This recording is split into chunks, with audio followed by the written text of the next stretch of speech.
Dimitri, Thomas Jockin, how y'all doing on this fine day? Mr. Jockin, how are you, sir? You doing okay? Doing great. I'm glad the house did not As explode. as far as I know, it hasn't. I have been digging us out of ice for a very, very long time.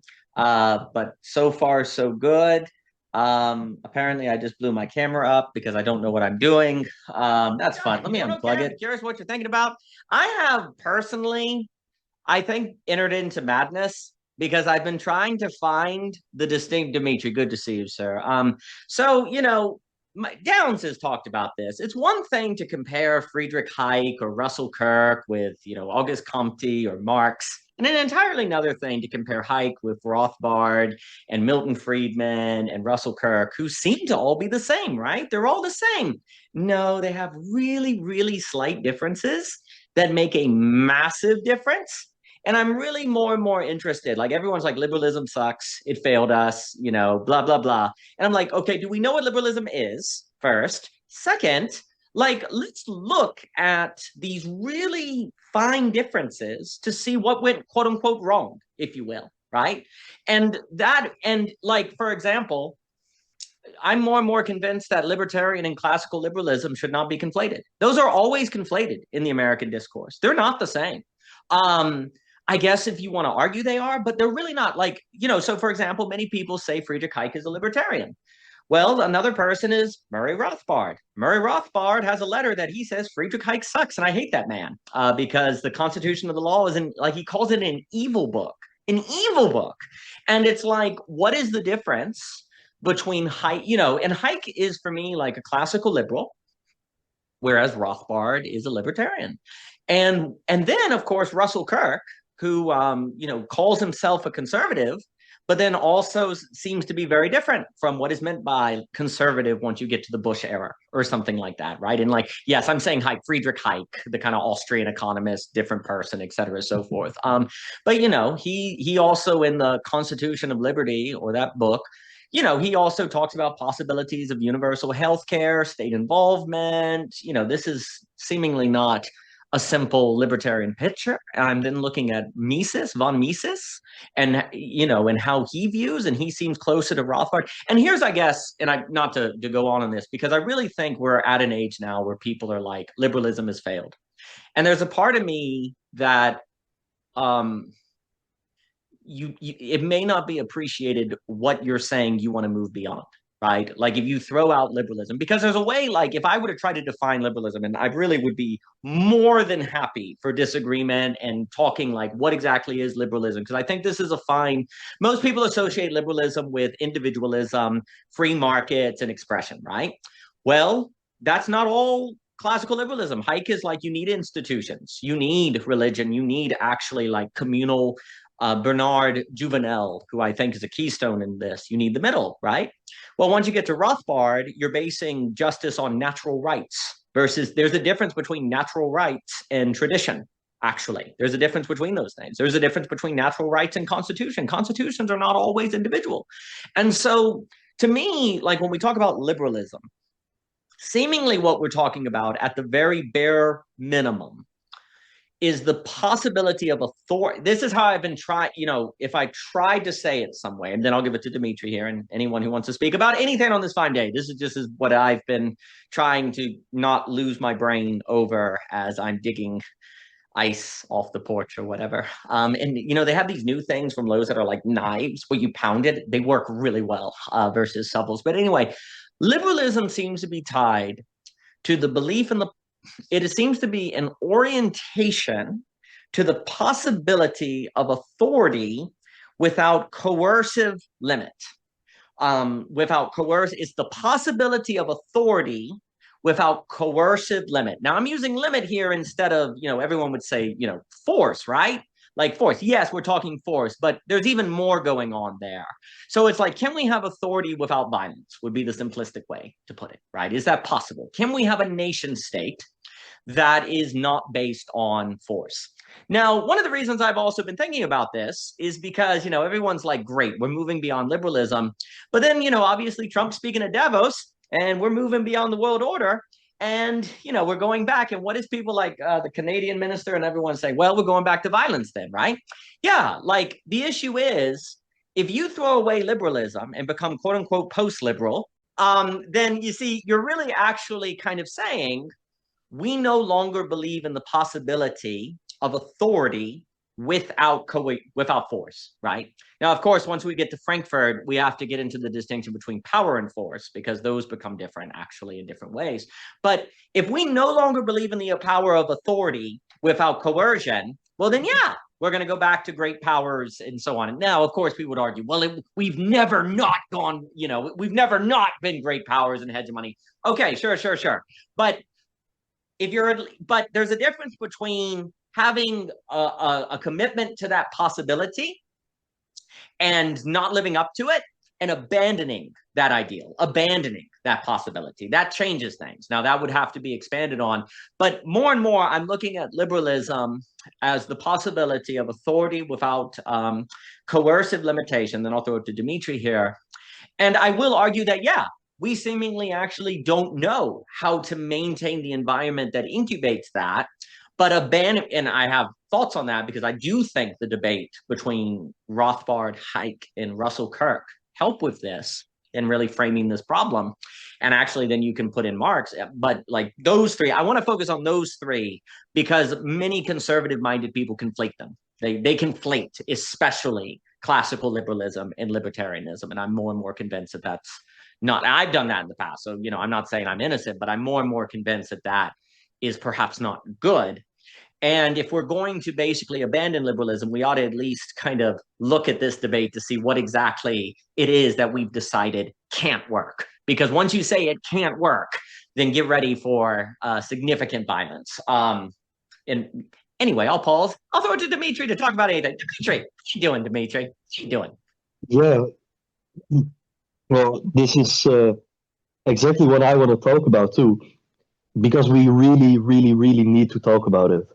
We are not really seeing that this conversation happen. Like, what is liberalism really? And so, because it's not happening, I follow a lot of right wingers, and yeah, I can see the so-called post-liberal excitement, whatever that means, as we should question. But I've seen right wingers, especially Carl Benjamin, point his gun to Immanuel Kant, which is interesting in and of itself because he's a British man, and yeah. And Kant is, of course, a German. So there's also this increasing sense of going back to the roots of your own country. And personally, I mean, I haven't read, I have read some Hayek, but I haven't read the other thinkers you mentioned. So I can't respond to that. But I am thinking a lot about liberalism and how easy it looks to say, oh, we're over that, we're past that, and it's better. And as if like to instantiate, because that's what I'm seeing too, and you said it already, is the power ontology, just seeing everything in terms of power. And so we're also right back at Plato's Republic. Like, we're back to the basics, guys. We are back at philosophy now. This is where we have to fall back on, evidently. And yeah, I mean, it's just a side note. Like, it's a shame those like so-called right-wing guys like don't really talk about, like, they for them it's like power, and then archaic philosophy, but then not how Plato discusses it in his Republic, because that actually shows you that no, power is not really a self-identical principle that is, well, it is internally coherent, but it falls apart. And that's a problem these right wingers won't deal with, because that's really hard to think. That's actually really hard to think. It's not. I don't think it's easy at all to make a good case against the power ontology. Let's call it like that, like a power rules everything ontology. But it's a great philosophical challenge. And I think, why is it so hard? It's so hard because liberalism today, I claim, has a certain Achilles heel, and the name of this Achilles heel is human rights. That's where I would locate it, because that's where you can see, oh, look at human rights. If you're oppressed, you just say, look, all my human rights are going away. If you're oppressing, you're just saying, oh, we're gonna bomb them into human rights. We're doing a humanitarian intervention. Look how obviously cynical it is, yada, yada, yada. And so, okay, that's all true, right? Like, it doesn't work, as the Canadian Prime Minister, in his talk showed.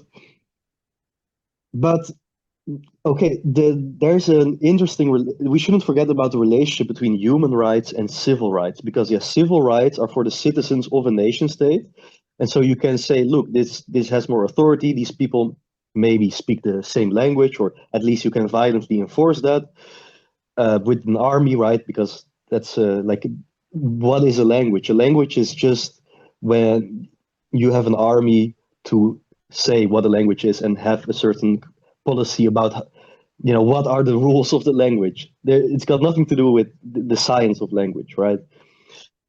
Okay, so uh, this is an argument that someone like Chomsky is making, and this is actually a type of thinking that doesn't really butt heads with the nation state. So I think Chomsky and in general, like science and uh, yeah, I would say contemporary thought also really has like the nation state as its Achilles heel, or how to think universality.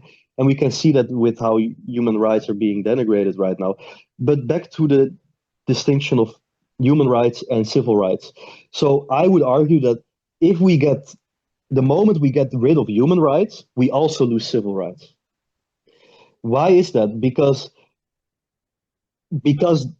you need the universality of human rights to constitute something like civil rights, right? Because otherwise you can say, okay, well, these are just beasts and these are our citizens. So in this sense, like if you merely base it upon the nation state, you can, well, the nation state is always going to justify whatever violence it needs to do. But if you fall back on this, yeah, this abstraction of human rights, we're talking about a global project here, right? And this is something that we lose out if we just say, okay, well, you know what? Maybe power ontology is true. Let's just get rid of human rights. They are kind of iffy and anyway, and like hard to make a case for. Let's just fall back to civil rights. I don't think that's the way. I don't think that's the way.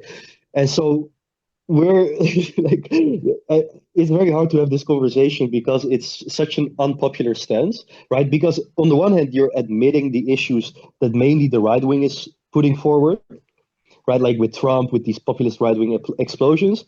But speaking for myself, I'm giving a leftist answer to it.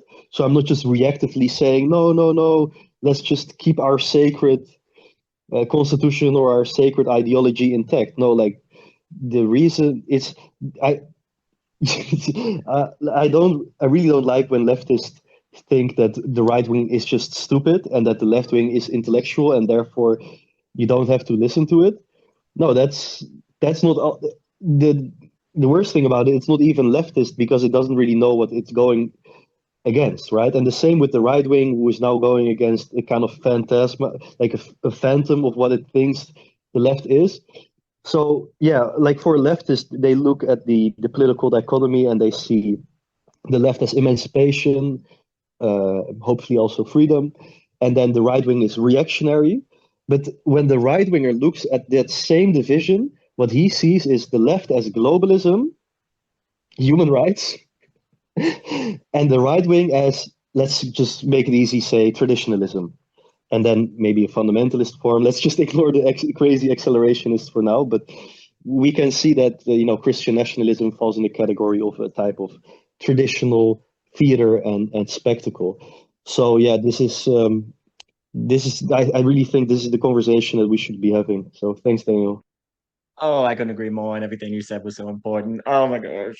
So yeah, so Simone Weil was famous for saying like human rights are bad. And everyone's like, what are you talking about? And she's like, well, human rights, one, remove personhood. And she was like, what ends up happening is we turn like people into, things that are just these bland, unencountered units of quantification.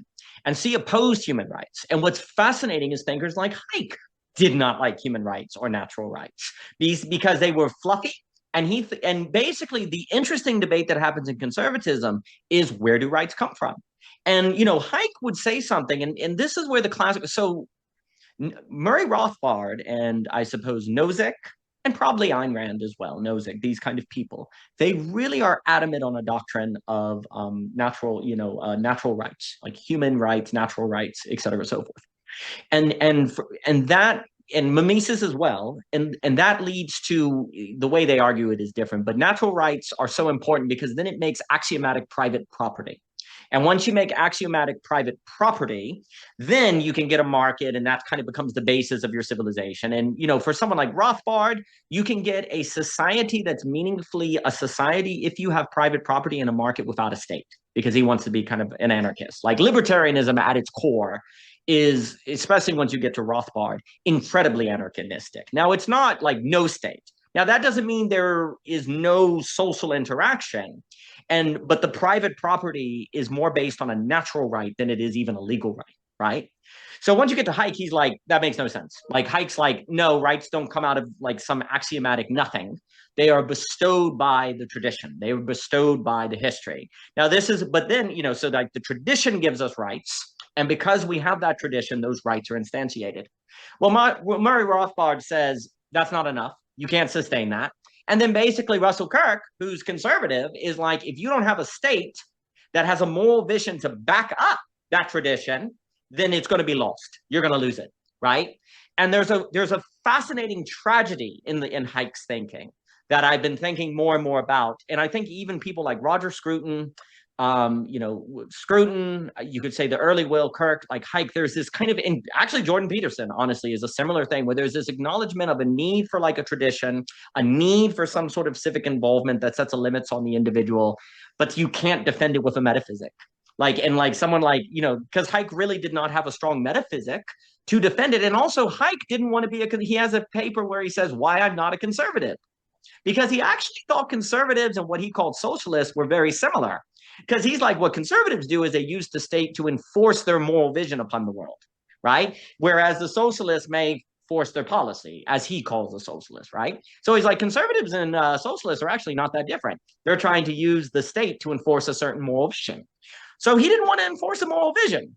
But here's the issue, and this is where Kirk kind of points, is like, buddy, if you ain't going to use the state to enforce a moral vision, your tradition's going to fall apart, because simply individuals are going to say, why should I restrict what I want to do according to the church? Why should I restrict what I want to do according to the civic order? Because that's what my parents did. That's what the tradition is. That's oppressive. And that's also why human rights and civic rights and all of these things go together. And ultimately, you destroy this binding middle that Benet Jouvenel said about, either from a civic right direction or from an inability to defend it with a moral vision. And basically, the problem is, without this middle, you end up in this rabid individualism, and you end up having, because basically, in my opinion, and I'll throw it to Jockin here, like what you see the conservatives doing is they're basically falling to that idea that you need force to maintain a tradition. Like, the white Christian, whatever the tradition is, it's like, we're going to basically force it. Now, they would argue against that and say, no, we're not going to force people to convert it. But there is a specific condition that has to be maintained in the nation state so that that tradition can freely organize. And it tends to happen to entail a certain sort of removal of anyone that disagrees with it. Not because it has to, but because that kind of creates the condition so that it can freely flow, right? So that's also part of the issue. So that sort of tension there is very much alive. I think I also think about the difference between citizen, person, individual. The citizen is on the side of the upper, the state. The person is in the juvenile middle, the kind of the social, and the individual is sort of the low, as Jouvenel would, just the separate individual, right? And basically, there was a war of the high and the low against the middle. So you lose the person, and now we fluctuate between the citizen and the individual, the civic and the human right, and they're actually two sides of the same coin. And you can't get rid of one without the other because you don't have any middle to hold the excess. So you're stuck. So I'll pause and I'll throw it to Mr. Jockin here. Mr. Jockin.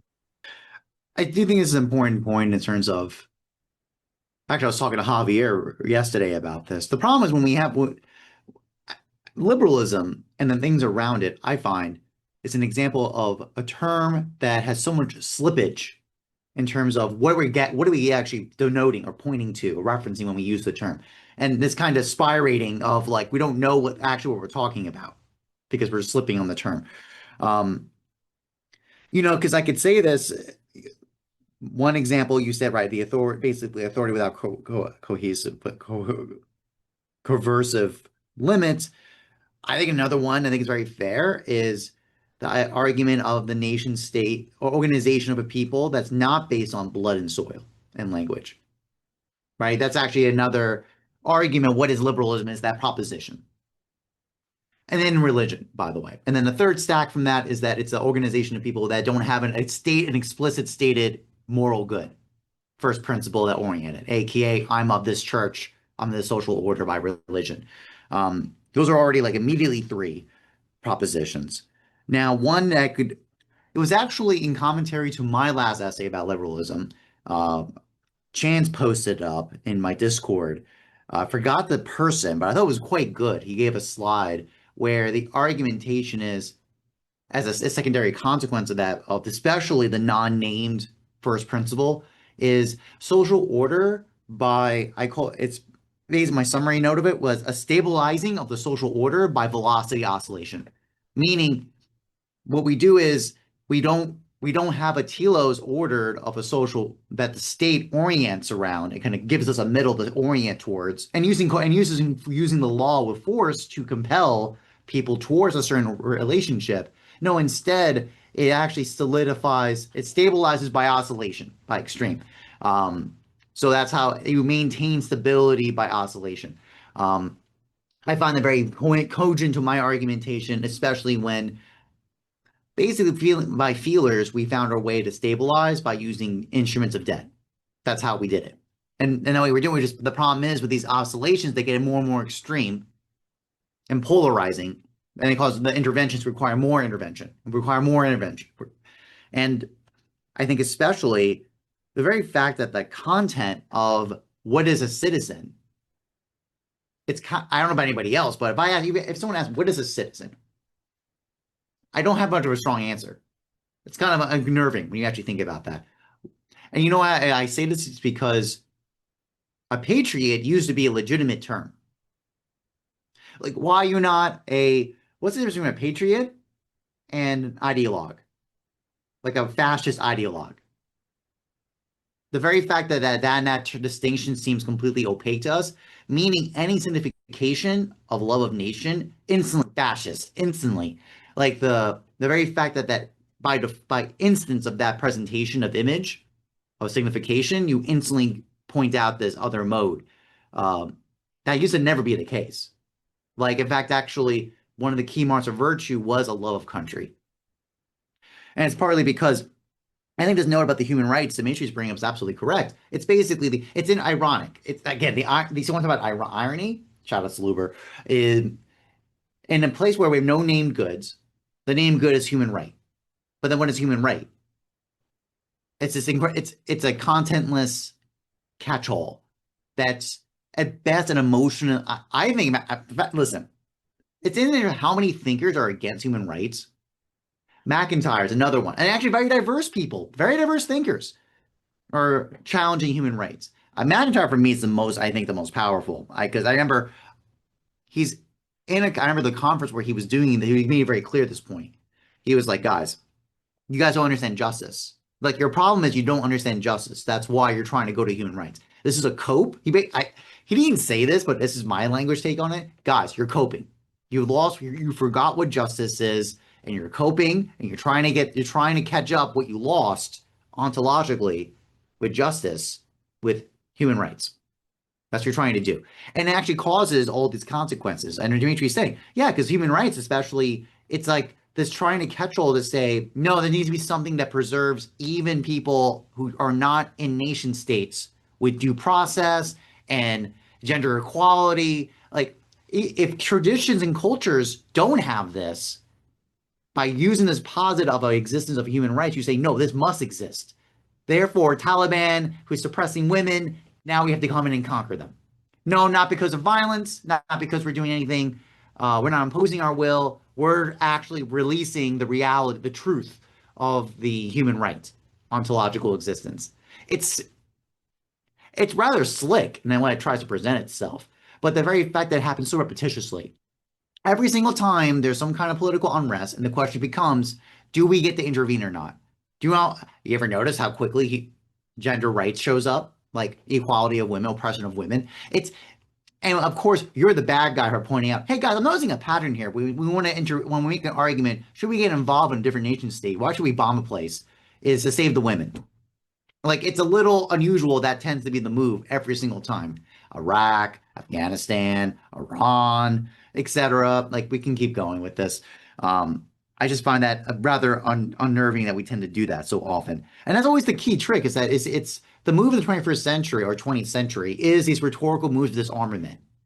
We disarm the discourse from allowing us to ask these questions because you instantly can get instantly pigeonholed into, well, clearly you're the caricature. Again, it's the state of discourse of polarization where you can never allow nuance, God forbid, because the oscillation process of polarization requires nuance. What's this? Not impossible.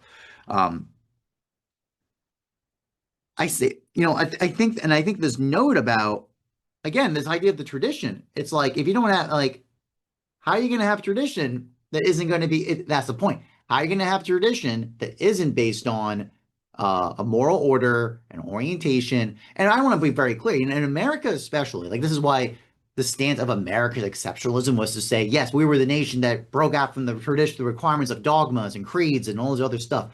And we made a new nation state that was not based on these points. And what we did, we made a new mythos. We tried to make a mythos. George Washington, right? That move. And then especially so, even then it was actually, you can tell it was an incomplete project because it was these United States. It was actually originally based on the idea of the nation, the state was the entity, right, of the organization, not the federal government. The federal government was only meant to mediate between the states. That's it. It was, so really the mythos really developed again, really solidified with the Civil War. So Daniel, you have lots to say about that. I know. Right. So that was part of the project. And then I'm going to be blunt with you, is that Black Lives Matter and has been a complete assassination of that mythos. Like the entire mythos is gone. Like you can't do it. So thus now being American gets traded in that and being patriotic of it. What exactly we champion? It's legalism at best. At best, it's a legalism of the Constitution's protocols, which can be gamed because they're just letters. They're just letters of the law. They're not the spirit. What's the spirit behind the law? Right? That's the whole point of all this. So I find this just, and again, listen, my take on this is kind of clean cut in the sense of we have not thought of the nation state of the beautiful. It's only been the good. And that's it.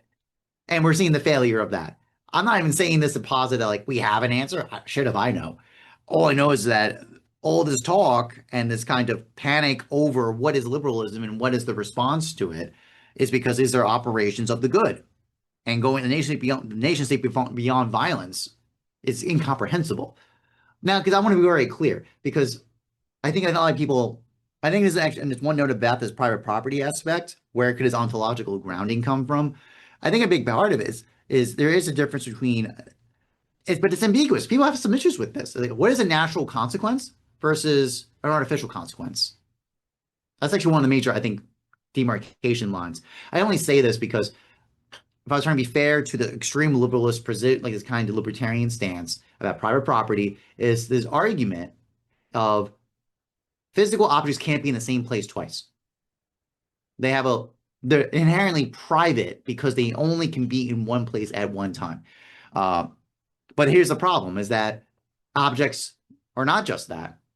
Intellectual properties are not tangible in that sense, where they must be in one place at one time. Whoops. Now, and that's typically the issue, is that then there's these abstractional goods that are many in one that don't meet the tangibility requirement. Complications.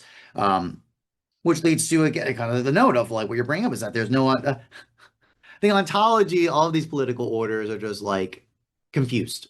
So as a result, we can't even comprehend what we're even trying to, what goods we can't even save the goods we're trying to argue for because we don't even know what we're talking about because we don't know beauty. That's my take. And I'll stop with that. Oh goodness.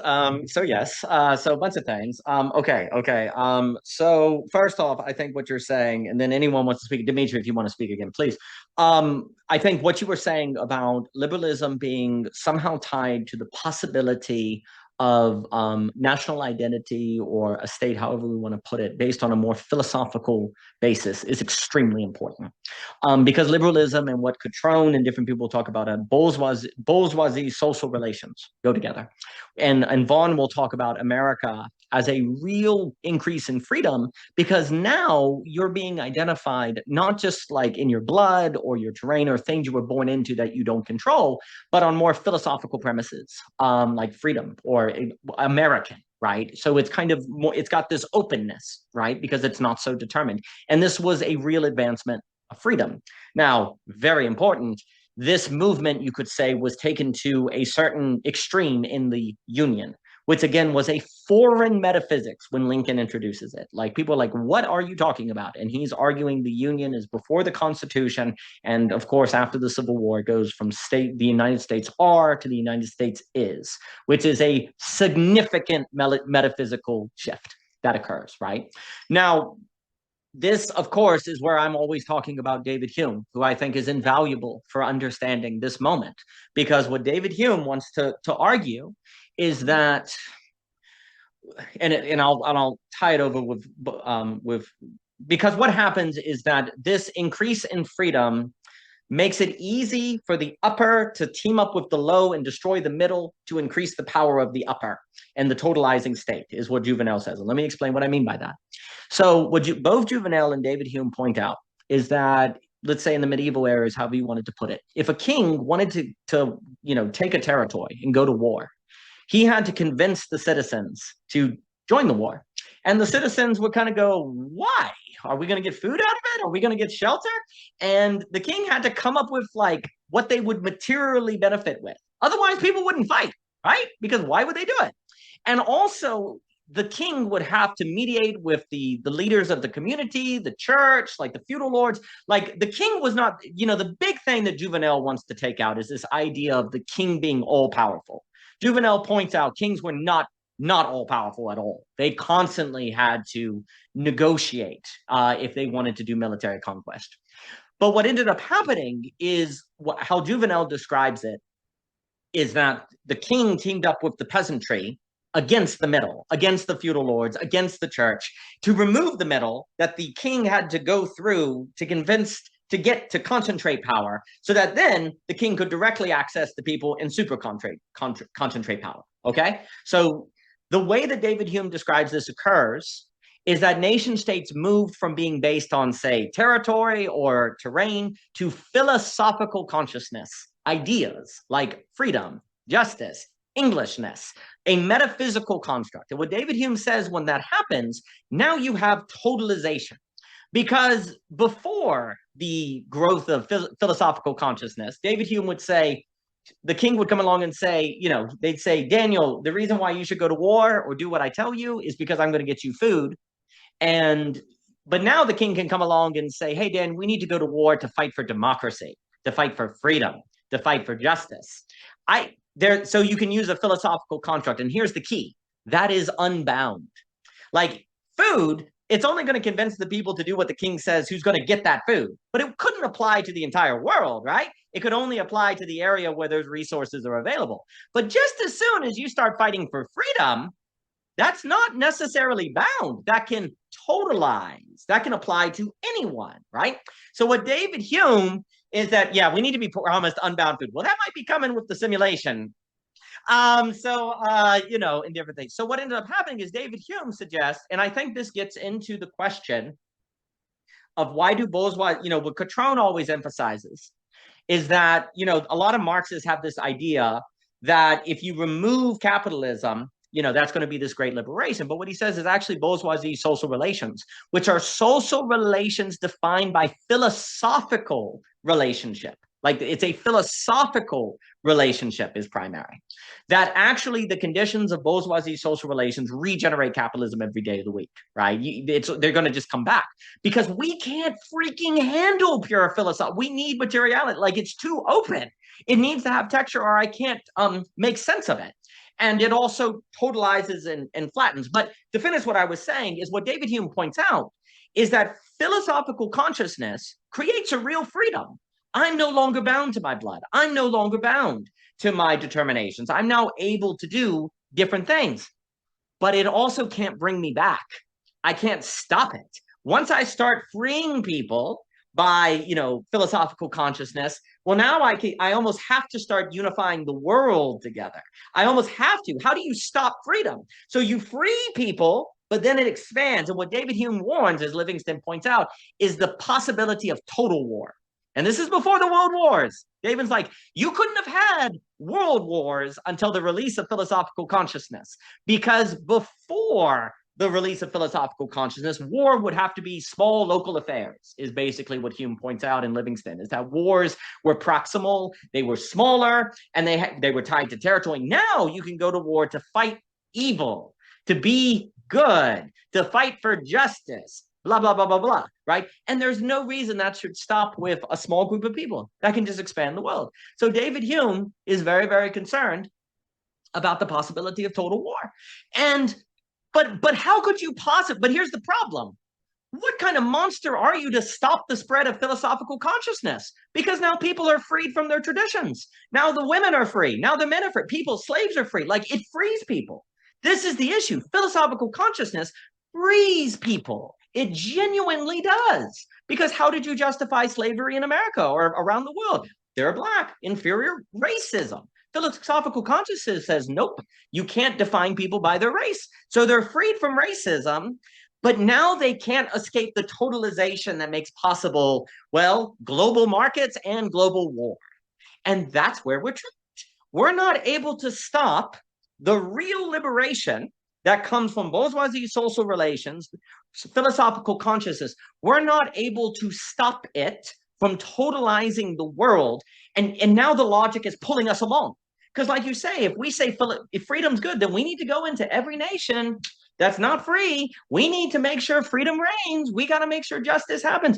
Because if not, you're in contradiction with the very basis of your identity, right? You're in contradiction with the very basis of what is your orienting of action. But here's also the key that David Hume points out. But the problem with philosophical consciousness like that is it has no determination, so it's actually meaningless. Freedom and justice and good is ultimately meaningless, which creates, this is where it comes in. Then you get a kind of philosophical pathology, which manifests in violence. And actually, I think directly goes to psychoanalysis. Because what ends up happening is you're now pulled along by a notion of the good that flattens out difference to free things from difference, that you need that difference, though, for the philosophical virtues to have meaning and value. You need the difference, you need the distinction to care about those philosophical values, but those philosophical values are precisely freeing people from the difference that enslaves them. And so you've got a contradiction there. And if you stop and pay attention to it, you go nuts. So you just keep freaking moving. That's the Paul Virilio speed. That's the velocity. You keep growing. Like the problem, no, guys, we'll know what freedom is once the whole world is free. So we just got to finish the vision. Once every nation is a Western nation, then we're good. Once every nation is Christian nationalist, then we're good. Because that's what you do. You say, okay, I know it's not working yet, but it's because we're not finished with the project. And that's what ends up happening. David Hume's like, the movement of totalization will always be able to justify itself by not being finished. So just keep moving. And if the world dies, and then Trump 2016, exactly. So here we are. And you see, basically, and then I'll throw it to Dimitri anyway. There's a lot more to say because of the legalism and things. But so what ends up happening, also too critically, the reason why I like David Hume so much is he says that the marker of this philosophical consciousness is also going to be philosophical melancholia. And that's, I think, when people talked about the meaning crisis, that's 100% what David Hume's saying. It's like once you detach people from their grounding, and if you say to people, you can be anyone you want to be, they go crazy because they can't decide. It's the birdie and donkey. They have to situate themselves in something, right? So David Hume says you're going to have philosophical melancholia, and when people are melancholic, they become violent. Luba, we're talking about what the heck liberalism is and it's fun stuff, right? So now again, I think the dream of liberalism as philosophical freedom also gets tied to the possibility of authority without violence, because that's to the idea of rationality. We can agree through thinking and philosophy on what is the good, and that will actually be what creates the authority by which we decide what we're going to do without violence, right? And that would work if the true equaled the rational, if the rational was not situated already by a notion of the true that is non-rational and pre-rational and drenched in libidinal, right? Well, it's drenched in libidinal, so here we are. But then the question is, does that mean Adorno's right, where he's like, well, the whole thing is already infused with power and force, so liberalism's not even possible? Is there a way to break through that? I think once we get into beauty, as we talk about it, we're good. There's things to be said on that. And also, I'll stop. Dimitri, I'll throw it to you, sir. So, trigger warning. First time I've done this publicly, but yes, trigger warning. When the news came out that Trump wanted to annex Greenland, my first response was, do it. Please do it. Please. Oh, yes. This is our chance. Because I believe and have always believed in the European project. And people don't, there's been all this cynicism and melancholia and like, it's never going to work out. We're so different. We've got all these populist right parties. But if Trump would have just taken it, I wish he would have. He definitely overplayed his hand saying it because we can see the backlash. But he should have actually put his deed to words, and that would have totally unified Europe and pushed us to the freedom of our own unity. And that would have been great. That would have been great. I really, really believe that, because what's headed to us is gonna be worse probably. So let's remind ourselves of that.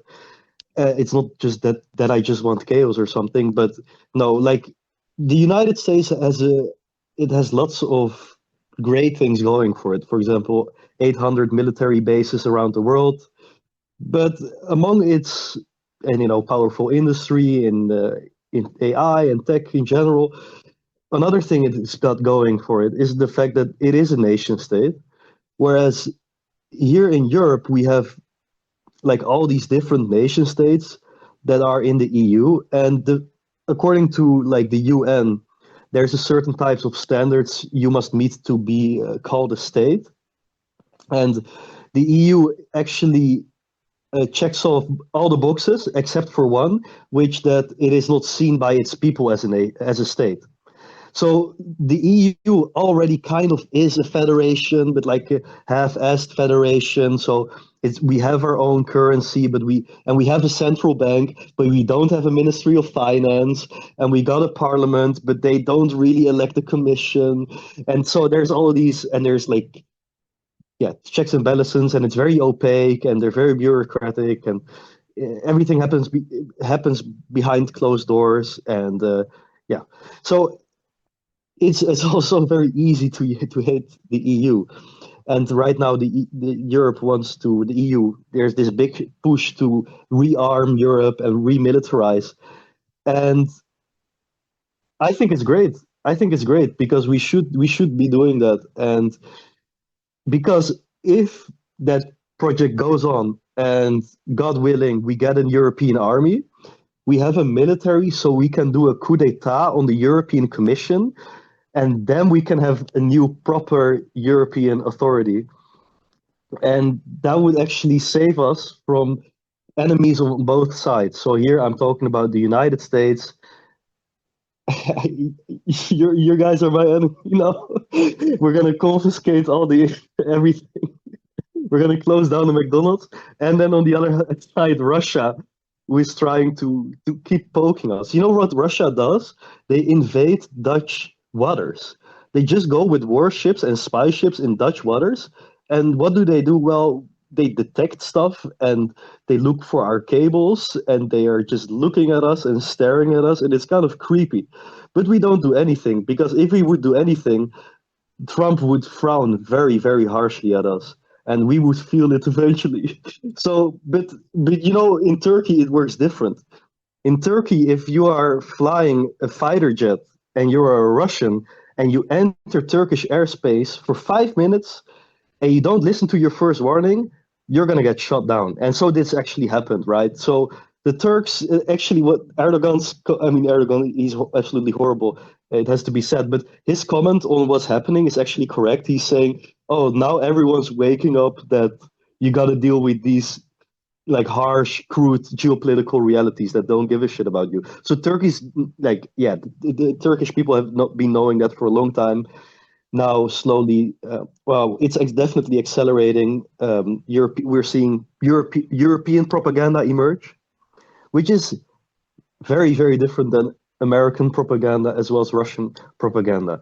And actually, let me be honest and say that American propaganda and both American and Russian propaganda get something out of saying the European project will never win. They get something out of saying they cannot mobilize. They get something out of saying they will never build an army. They get something out of saying they're all neoliberal, bureaucrat, woke people. And so, of course, there's an extent to which that is true. But why is it not wholly true? Because, 20 years ago, this book was published by a Dutch conservative on the EU, and it's a very nice book because it shows that there's the basis, let's say the moral basis of the EU is vacuous. So it's based on basically like finance, capital, and like geopolitical unity too. But there's no like Volk, there's no like soul, like no association as we have with the Italian, the French, the German, the English, yada yada, right? So Europe is not a nation state, and it cannot claim of itself that it is a nation state because that would destroy its inner diversity, which is what makes it Europe, right? So, okay, so are we just gonna fall apart then? Probably, but I think there's like, but I do think there's one way in which you're not gonna fall apart, and that is once we start to go to war for Europe. And I really mean that, and I'm like, because the nation state and the ethical system, to speak in a Hegelian manner, the ethical system of the state has its truth in its war with other nation states and other states, right? And so this is really kind of the top of the philosophy of right, where you can see the truth of the state in war. And here we have to be very careful because there is a big difference here between what I call the Western military doctrine and then the Russian military doctrine. So I do follow the front lines in Ukraine and what's happening there. And it's a kind of common knowledge since World War II. What Russia's been doing is just keep sending tons of men, and they just die in battle after a few days, but they keep sending them. And so, like in some places, Ukrainians number Russians like 10-1, right? And so Ukrainians they're like stacked with drones, and so it's like they're playing video games with their friends, but actually they're killing real people. And so the Western military doctrine is focused on high tech, smooth logistics, and you want to do everything to avoid the loss of a human life on your side. Of course, I'm not talking about civilian casualties. I'm not talking about all those so-called humanitarian interventions now, but on your side, you want to avoid casualties. And so the Russian military doctrine does not work like this. It does not work like this. You basically keep sending in people. Logistics is totally different. It's not streamlined. Like you just send as much stuff to the front. Like I'm here saying like tanks from the 50s, tanks from the 60s, like these type of things, which like tons of tanks from the 50s are literally in Ukraine right now, just wreckages. Like this is all registered. You can look it up. It's mad, but they're like going through their Soviet stock, just keep sending young men, getting them from anywhere, and yeah, like they'll win. They're making very bad progress, but like they are getting meters and meters in more and more and more. So this is really where you can see the truth of the ethical life that we find in the West, and then what the value of life is for the Russian regime. And I mean, just also you don't even have to look at Ukraine. Look at Chechnya. Look at what they did to the Chechens, like what Stalin did to the Chechens, moving them in the millions to Siberia. Then they with Khrushchev, they all went back. Then when they wanted to be their own country, they just bombed it to shit. They just got all the artillery which they wanted to use, which they were going to use against the West. They just moved it to Chechnya and bombed it to shit. So yeah, that's what the Russians do. They bomb and they try to destroy electricity, like dams, civilian infrastructure. and it is different from the Western doctrine, and so yeah, I just this is like Europe. I'm saying giving this concrete example because Europe is in a special place when it comes to the discussion of liberalism, post-liberalism, nation state. Where do we go? What's possible and not? Yeah. No, fantastic. I think you're putting your finger on extremely important matters. There's a real sense in which we do not know how to maintain, I'm going to just say existential stability, thinking of Philip Reeve.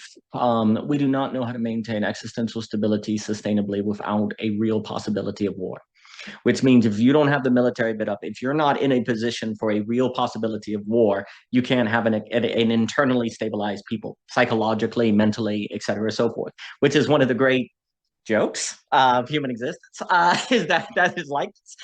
Also, there is something very funny. Like you see the contradiction of the legitimacy of the world order after World War II, which kind of in some respects is like, hey, we won World War II, so we now have the authority to say no more war. So you got the authority to say no more war from the winning of a war. That's interesting. How long does that last? Does that last forever or 70 years? How long does it go? And when people are basically saying the end of the World War II consensus, which again is another phrase people use, and it's what are we talking about? But, if generally that is the idea that the world is bound by Hitler being the worst of all possible beings, blah, blah, blah, and that binds you, then there's an idea that way of holding the world together from no war is thanks to war. And eventually, you could say the generations arise that don't have that same experience. They don't remember the war. They didn't grow up with the war. It kind of fades into the history. And then perhaps, but this is also where it all gets tied together. Perhaps people will buy into it when they believe, this is kind of the whole dream of kind of global capitalism. As long as people feel like they have a shot at the middle class, they're well fed and blah, blah, blah, then they'll accept it, right? And the idea is like, as long as the rule-based world order seems legitimate, then people will accept it. Well, if people feel like some people follow it and others don't, and it benefits the upper class and white-collar corporations that calls 2008 never go to jail, then people go, this rule-based order is not much of a rule-based order, right? And it is very difficult to imagine the rise of popularism without all the institutional failures, 2008, et cetera, that go with it, right? And also things like September 11th, all of these things kind of stack up where people begin saying that the rule-based order is a rules-based order, meaning there are rules for the powerful and the rich and there are rules for everyone else, or at least that's how people can come to feel, right? So once that idea enters people's head, then the notion of its legitimacy starts to go out the window. And then, of course, what you instead try to base its legitimacy on is instead of an ethical, the ethical doctrine is utilitarianism. It will make you happy, pleasure, right? And, instead of what you end up doing, because what ended up happening is like you had this notion that the system will basically make you happy, it will create pleasure, and et cetera, so forth.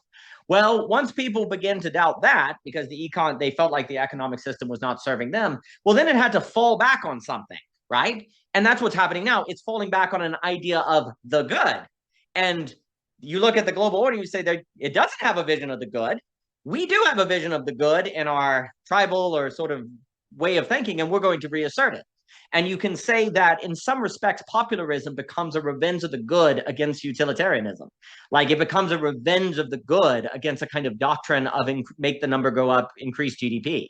Like it's almost like a revenge of the good against the GDP in many respects, because people don't feel as if that kind of ethical guidance has been sufficient for them. The other things that kind of come to mind, and then please, if anyone has anything to say, and I really liked what you said, do it, take it, we'll all come together, please.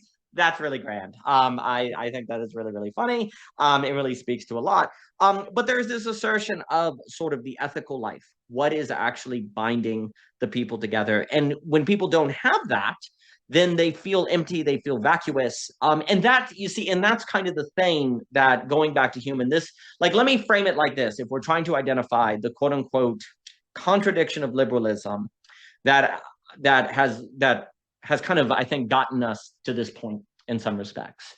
So what David Hume has pointed out is that as you have philosophical consciousness unleashed, which brings about the possibility of a true freedom in bourgeois, and he doesn't use this term, but it is bourgeoisie social relation, then you begin to totalize.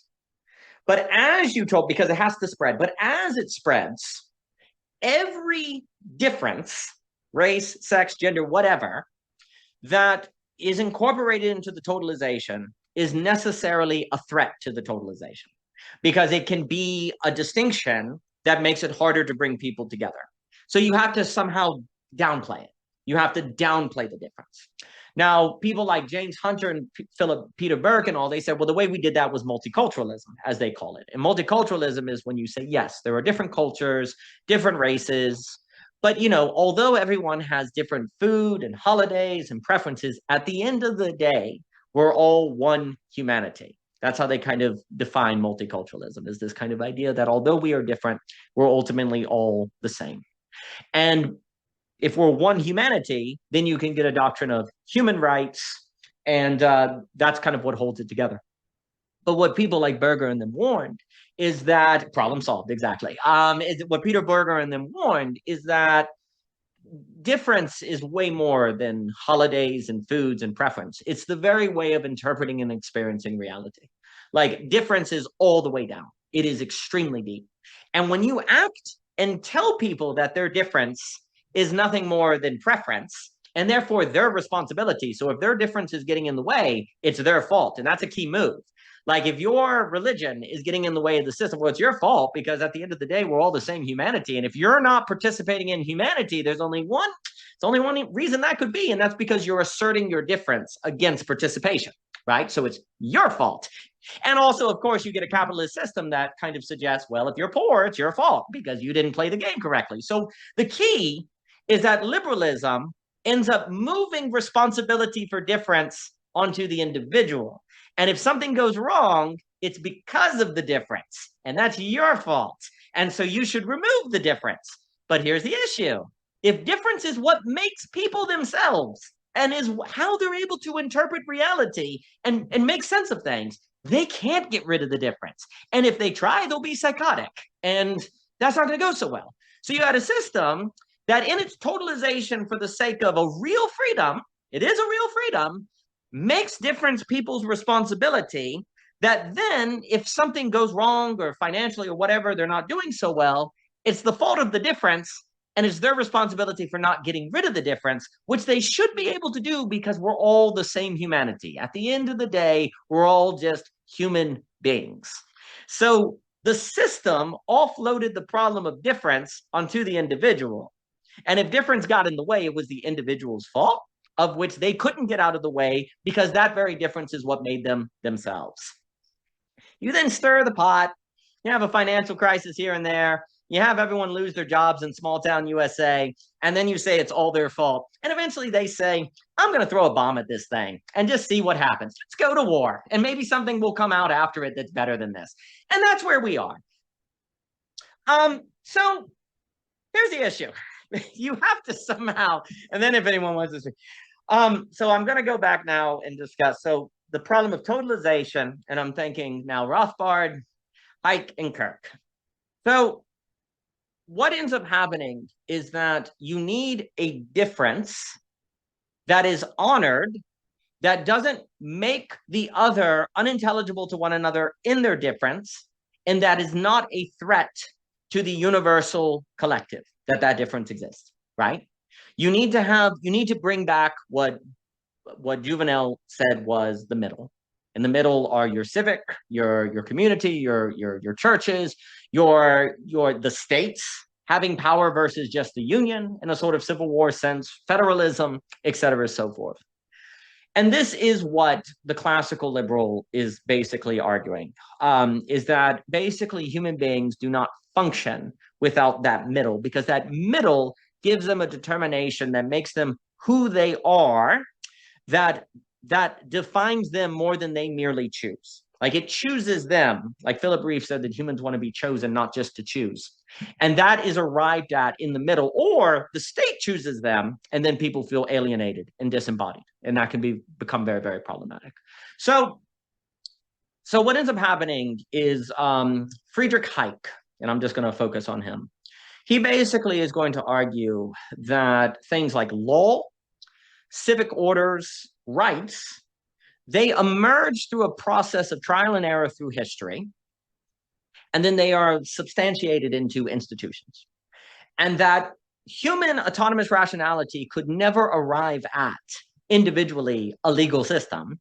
So it will need some sort of historic ledger.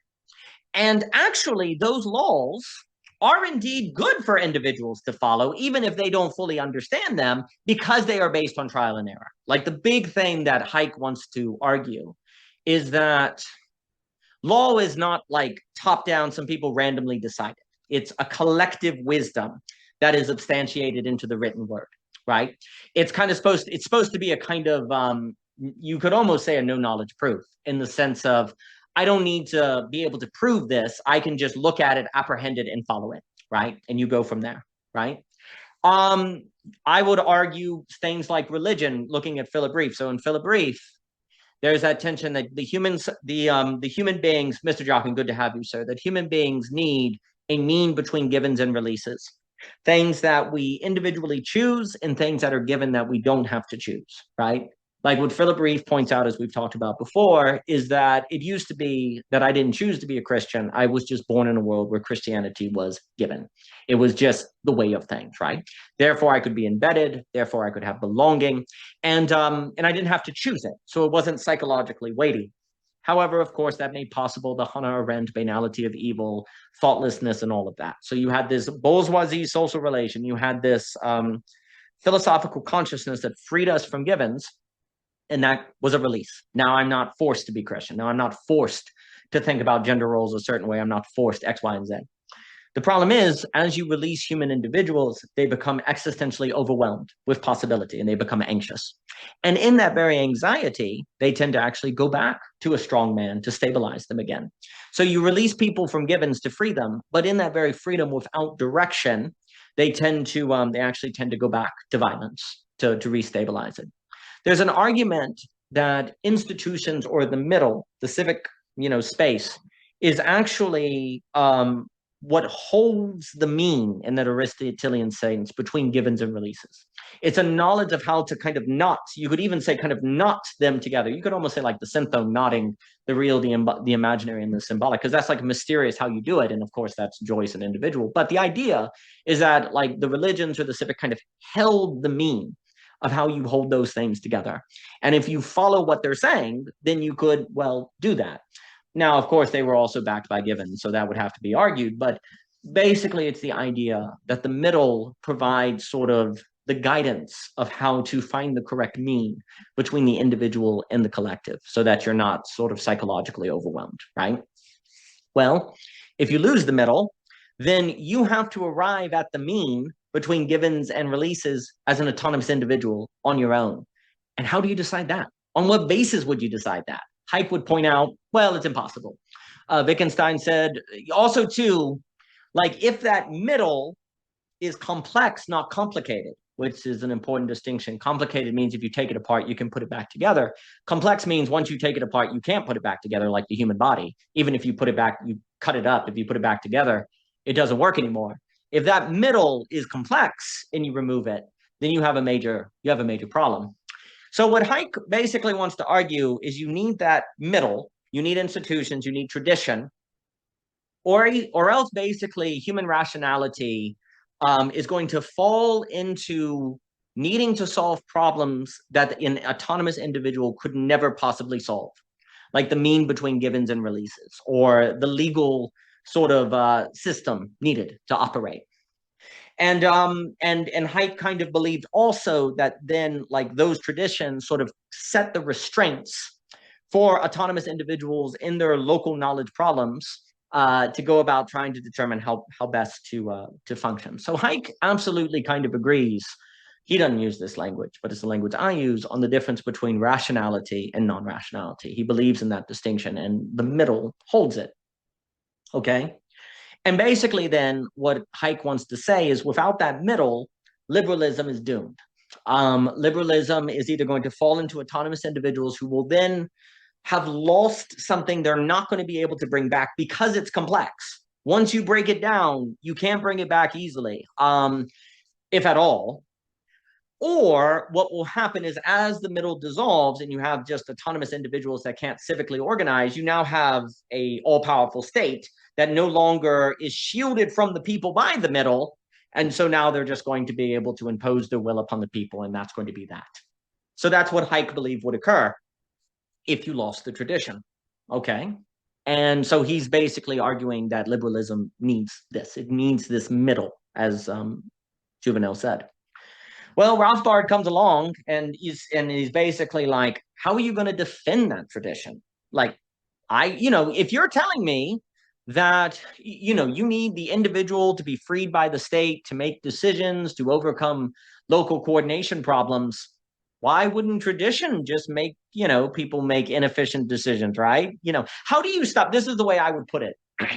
If you critique the state or the command economy as being capable of organizing the society because of the local knowledge problem, it can't know of all the knowledge needed and all these small little interactions on all these different local levels to coordinate the society effectively. If you're going to say that's an epistemological reality that sets a limit on state growth, and therefore the state should leave individuals alone, why wouldn't that same critique not just apply to the church? The church doesn't know everything you've gone through. The law doesn't understand the circumstances you've been in. They don't understand what it's like to go, and it always applies usually to oppressed minorities. The church doesn't understand what it's like to be born a minority in America. The church may not understand my unique situation involving sexuality. Why should I give the church or the institution's authority on me? Given that the more you honor the local knowledge problem, the more efficient the system is. Wouldn't the system be more efficient if you remove the middle? Wouldn't it be more efficient by that logic? So Hayek, here's the issue, and then I'll give it to if anyone wants to speak on this fine day. Hayek was correct to Hayek used an argument of the local knowledge problem to set limits on the command economy and socialism and communism and all of that, but then did not have an adequate metaphysical ontology to stop that very argument from dissolving the middle that was needed, according to Hayek himself, in order to keep rationality from eating itself and becoming the autonomous individual. And Kirk basically says the same thing. It's like, there's no way you're going to maintain that middle unless you've got a robust ethics. And what's interesting about Russell Kirk, who I adore, and I really like how he speaks about conservatism as an aesthetic orientation, how he thinks about Burke.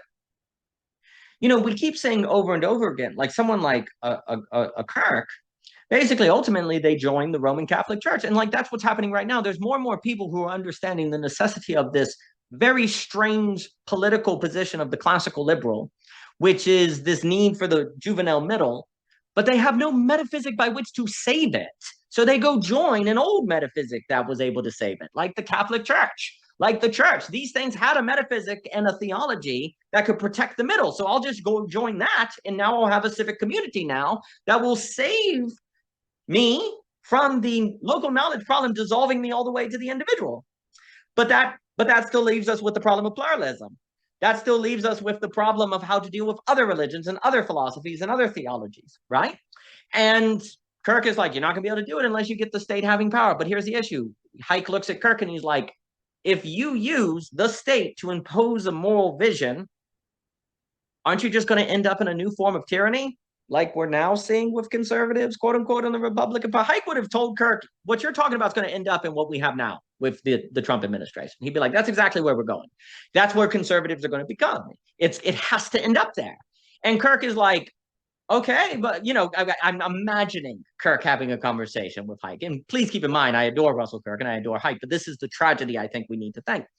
Hayek would be like, but Kirk, if we do that, it's going to be totalitarian. But Kirk would look at Hayek and he'd be like, but you can't sustain the middle. And if you can't sustain the middle, the society is going to atomize apart, and then people are going to be left to, they're going to enter into, they're going to pathologically destroy themselves ultimately. And then as they're pathologically destroyed, they'll turn to violence because that's what people do if they're not existentially stable.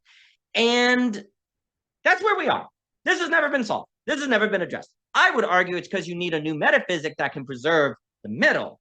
I think you can do it by starting to make lack real, by making relations real, because you can stop up an epistemological overreach with reality.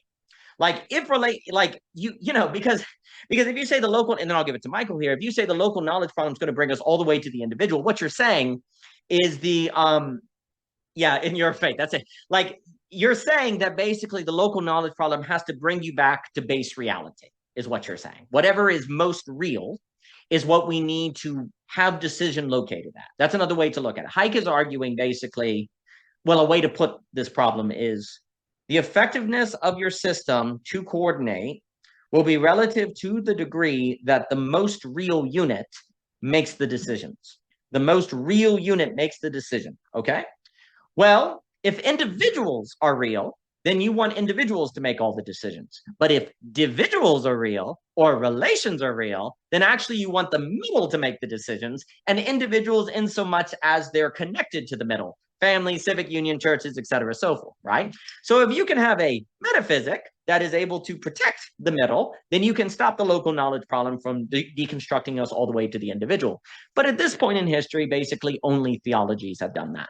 And those theologies don't know very well how to make space for the other theologies without ending it in religious war. That gets into why we talk about the girdle point and stuff like that. There's a lot to say. I'll pause and throw it to Michael. I enjoyed speaking the other day with Clayton. It was fun. Oh, it was such a blast. And I still need to attach my channel thingy to the video thingy. Collaboration link. There we go. Yeah. It was interesting. I wasn't able to make the net last week, but I was listening back to it a couple days ago, and there was one part where you were talking, Daniel, about you got to the topic of war and violence, and you were like, if we can't, I think it was you who was talking about, if we can't love our enemies as we are, like, even as we are engaged in battle with them, then the cycle of violence will continue to perpetuate, because there won't be, basically the war will end when either, all the people have been massacred, or they've just been like, there is some, societal reckoning of kind of the horrors of it, and so it just stops. But there's no real transformation on the part of both sides to kind of have that war be the war that ends all wars, and kind of in some sense, the ending of the war not just being a result of, like a military, one military beating the other into submission, but a recognition that we may have two entirely different metaphysics. We may have two entirely different value systems, which led us to battle in the first place. But we're both actually going to take the courageous move of holding that more loosely than we did for, not just the good and the welfare, but the beauty of being able to create anew and not to just continue to destroy. And when I was listening to that, it made me think of this story. There were these two Japanese samurais. Like, I don't know if this is true or not. I heard it secondhand, so it's, take it with a grain of salt. But two Japanese samurais that were engaged in battle, and one kind of had the other at his mercy. And right before he was, he had him at sword point, and right before he was going to execute him, the guy on the ground said, "Do it slowly. I want to feel it all." And the guy was so flabbergasted by that. I'm sorry, I'm back. I don't know what happened. There you are. You were saying about the samurai on the ground. I want to feel it all. Yes. And I don't know when you cut out, but basically that the guy who had him at sword point was so amazed by that he asked to be trained by this other samurai on how he got to the point where he was so comfortable with death and he actually wanted to feel it. And so that's kind of the transformation that I'm talking about, is like um to because like a story like that illuminates like beauty. And I hope this isn't like too dramatic of a of a statement, but like beauty can triumph over identity, right? Like his his um his awe in that moment, uh like very literally evolved him to the point where it was like that, like pursuing that is more important than killing this person, right? Um and right now the dominant metaphysics are are ones of control and surveillance um and identity, like rooted in identity politics. And that goes for left and right, right? And the metaphysics that have kind of been attempted around containing this pluralistic world we live in, the kind of moral relativism, my truth, there's my truth and there's your truth, and they're all kind of equal. But like you said, that kind of reduces, um, well, it essentially kind of like destroys absolute choices, because then everything becomes just mere preference. Which religion you're in is reduced to as inconsequential as which ice cream flavor is your favorite. There's there. So then the people who are legacy Christians, or who are legacy Muslims, who have had this instantiated tradition throughout centuries, that have survived wars and turmoil and societal fragmentation, um, that have allowed these people to continue to make meaning. They now look up and feel, okay, at best people are indifferent to this, at worst they're actually kind of antagonistic towards this. And that so that there's kind of like an obvious like religious fundamentalism that breeds. Like the people who are already religious become more kind of extreme, because they feel kind of more pushed to the kind of poles of society. But then that also creates the secular age, where religion in the West becomes more and more privatized, right? And Paul Vanderklay made this argument that I thought was so fascinating recently, where he was like, atheism is actually rooted in the Protestant Reformation, because if you and I'm sure he's probably not the first person who's made that argument. But as you kind of make the the primacy of a relationship with God be the personal relationship, well, then the individual also has the decision to break from God completely. Um, and that's that then just gets turbocharged with the kind of industrial revolution and rise, of individualism and all this stuff. And then you have this in kind of addiction circles, they talk about like dislocation, which is like kind of this further and further atomization of society that makes people, kind of breeds the conditions for people to turn to addictive substances to kind of treat that. And yeah, like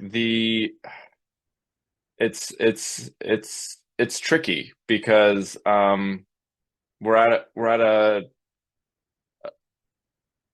a crisis point now, where I think enough people are waking up to the fact that we've essentially annihilated community, and we need to go back to to rebuild that and build locally. but then at the same time, we are in this global moment where we can't just go back to living in tribes, and that, kind of an over romanticization of that might even, cause more issues because, it's like you want to be able to build that, and you want to be able to have some shared, shared value structures and intentional communities, blah blah blah. But that sounds like the that sounds like a cult. So how do we build community that doesn't become a cult is, I think, the 21st century address. While also, like, knowing how to reckon with being able to, at the touch of a button, see what's happening on the other side of the world, and be able to tolerate that. It's, yeah, I don't know. It's I wonder, I wonder if anyone's doing research on like the Dunbar number for the 21st, like how that like how that has has affected people psychologically to kind of have that 150 or whatever it is, like, completely kind of shattered, and how people are reconciling with that, and if if that still rings true as like the amount of relationships people should have, um or if that, or if that kind of needs to be amended or updated, and how that can be integrated well. um yeah, it's I've just been thinking about, obviously, with what happened in Minnesota, and this, like, I kind of just tried to inoculate myself from everything that happened with Renee Good, but this most recent one really affected me. And I think just, watching the video and hear, his last words were literally like to the woman next to him, like, "Are you okay?" And just this, like, clearly just this, like, amazing human being, and like, yeah, just kind of the sobering reality that you can be an upstanding citizen with their phone out, and now that can be all it takes to, to lose your life. And yeah, without getting too political about it, which sucks that I even have to say that now, how, with how political everything is. But it's, I was, because I was listening to the net kind of right after that happened, and just the message of, like, trying to love your enemy and understand where they're coming from. And I was kind of really trying to put place myself as best as I could in the shoes of, an ICE agent, or, um, the powers that be that are kind of creating that system. And it what kind of came to me was this sense that if you have a metaphysics around, maybe that's not the right word, but, like, if you kind of have, like, an operating principle around control, and the kind of, like, repression of um dissonance, opposition, whatever, um kind of everything in your awareness is a threat, right? Like, I'm in a trauma class right now, and we're talking about, like, hyper arousal with people who have trauma, where kind of everything in your environment is a threat, um, because you had, very real traumatic experiences that happened to you, and then from there you want to kind of continue to stay hyper vigilant so that you can protect yourself against that potentially happening again. And that lens was kind of helpful to me for, if you're an ICE agent and I think have taken what your job description is kind of out of kind of reasonable context. You see someone in your periphery with a phone, and your immediate reaction is, oh no, they're filming me. I don't want this to get leaked. I don't want this to get out there. And so you go into, suppression mode. And yeah, that kind of like hyper arousal state, I think, is where a lot of people are right now. And you can scale that down to beefs on Twitter where, someone disagrees with you and you have an outsized reaction to that, right? I think that's a pretty good lens for looking at, a lot of the world. And then on the other side, you have hypoarousal, which is, essentially kind of like a numbing to your external environment where, it's very hard for you to see anything as salient. And that's kind of the symptom of the addict, right? The John Vervaeke zombies of the 21st century, the folks who are kind of walking around with kind of a listlessness. And what was really interesting in this, and I'll shut up and turn it back to you. What was really interesting in this book is they were essentially using the same language, but with slightly different terms as Vervaeke's relevance realization. So they were talking about kind of how a part of kind of a healthy executive functioning brain is the ability to narrow your field of consciousness, to pick out the most important things in that kind of arena in any given moment. So, the healthy person in a given situation can know what to focus on, what's required of them, kind of how to move, how to act. But the traumatized person can't. So either they're in this hyper arousal state where everything seems like kind of a competition for their attention. But then at the same time, like nothing really shines forth. So like you can think of like being in a sports game where kind of you have this like rush of adrenaline, and you're trying to evade the opponent, and you're trying to evade the tackle or whatever, and you're like your eyes are as big as saucers. Like that's kind of the kind of default setting. Or you're in this like hypoarousal state where kind of you're diminished. You can't really kind of act. And I think the inability to kind of have that relevance realization and that kind of salience landscaping leads to distortion. It leads to a lack of kind of critical thinking faculties, and it leads people to escalate to violence very quickly and kind of skip any sort of, dare I say, democratic way of conversing with people.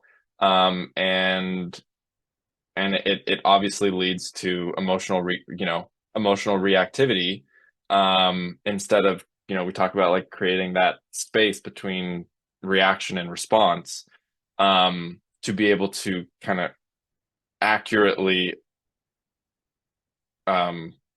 ascertain your environment and be able to act skillfully in that. So I think, yeah, I think kind of looking at it from like that trauma informed lens. I hadn't really somehow hadn't really thought about relevance realization with like the kind of trauma informed sense of it. But I mean, it makes absolute sense when you kind of dig into the neuro biology of it all. And I feel like what you were talking about last week with touch is like a huge part of this, because and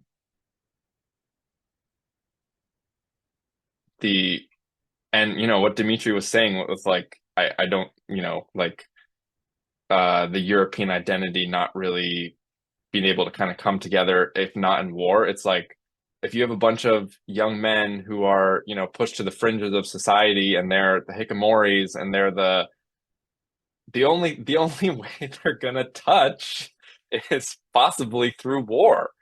And I mean, it's really like sad and unfortunate that might be the reality, right? Like, gosh, like, haven't we learned from wars prior, like the lessons we need to be able to create a new, I guess not. So I think that's all really interesting. But anyways, I'll pass back. Oh, that's fantastic. All right. So there's a feeling now that people have that there's something going that can't be stopped, right? There's this feeling that something, like you'll even hear now with Minnesota and others, with Trump and Greenland and all that, this sort of people talking as if, I feel like we're barreling towards something, might be the phrase you hear. Like, I feel like we're heading towards something. Even someone like Tim Dillon is like, something is coming, right? You have that kind of feeling in the air.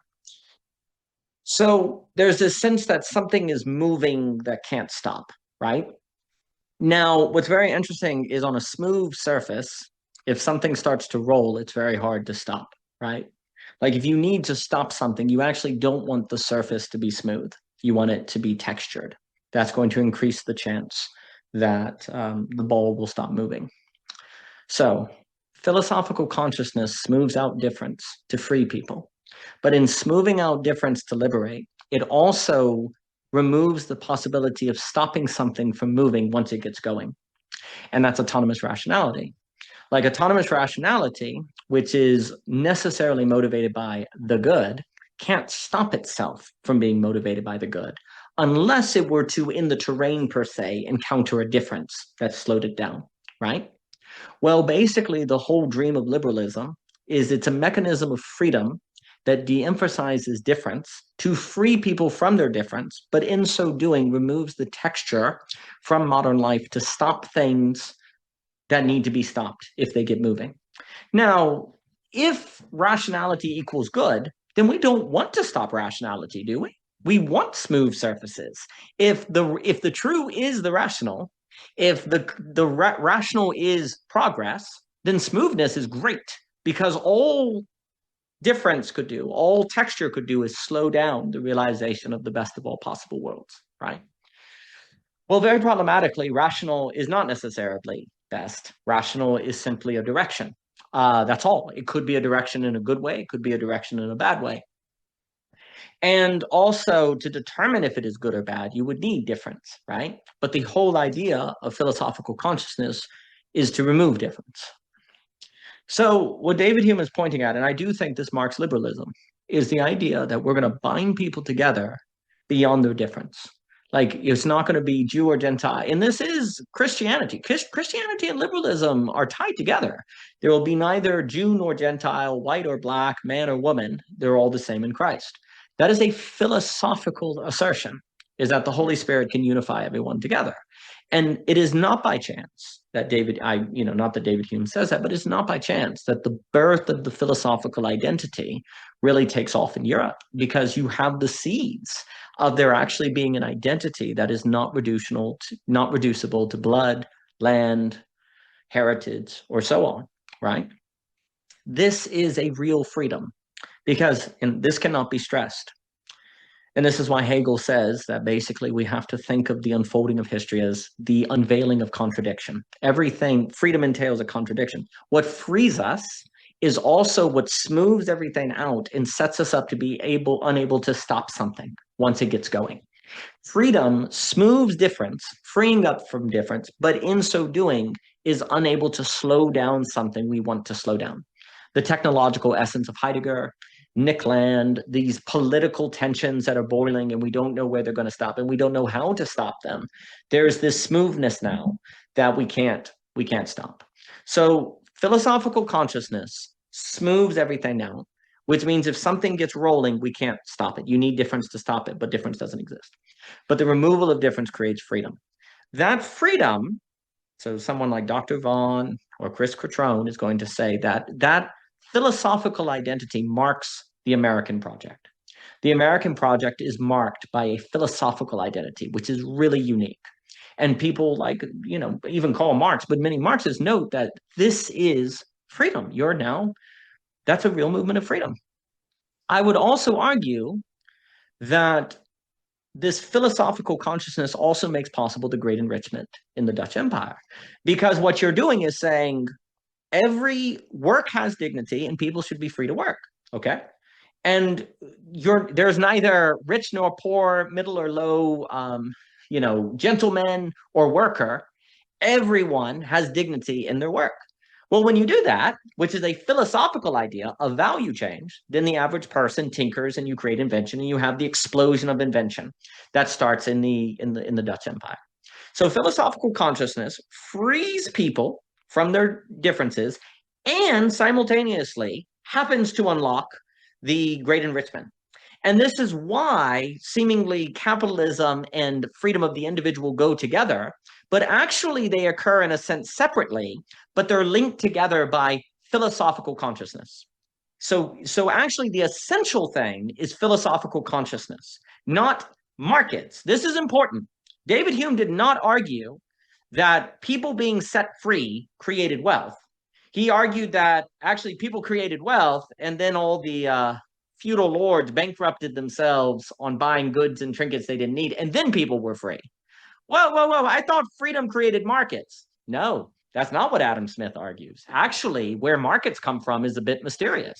Markets create freedom, but not the other way around. And actually, what I would argue is that what actually creates, quote unquote, what comes first is a change in values, which is a philosophical shift, yes, and freedom is a philosophical state, yes, but there's a distinction here that markets are kind of the transition in the middle of and actually caught in the middle of.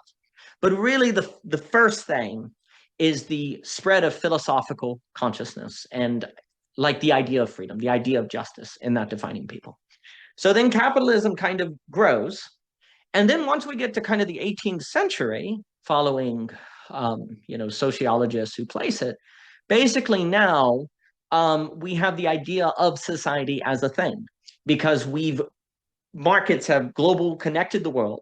So now we can think of society as a machine, which when we were bound to society, we couldn't get above it to look down on it, per se. So philosophy got us a vantage point, if you will, along with interconnected markets that allowed us to see societies as things.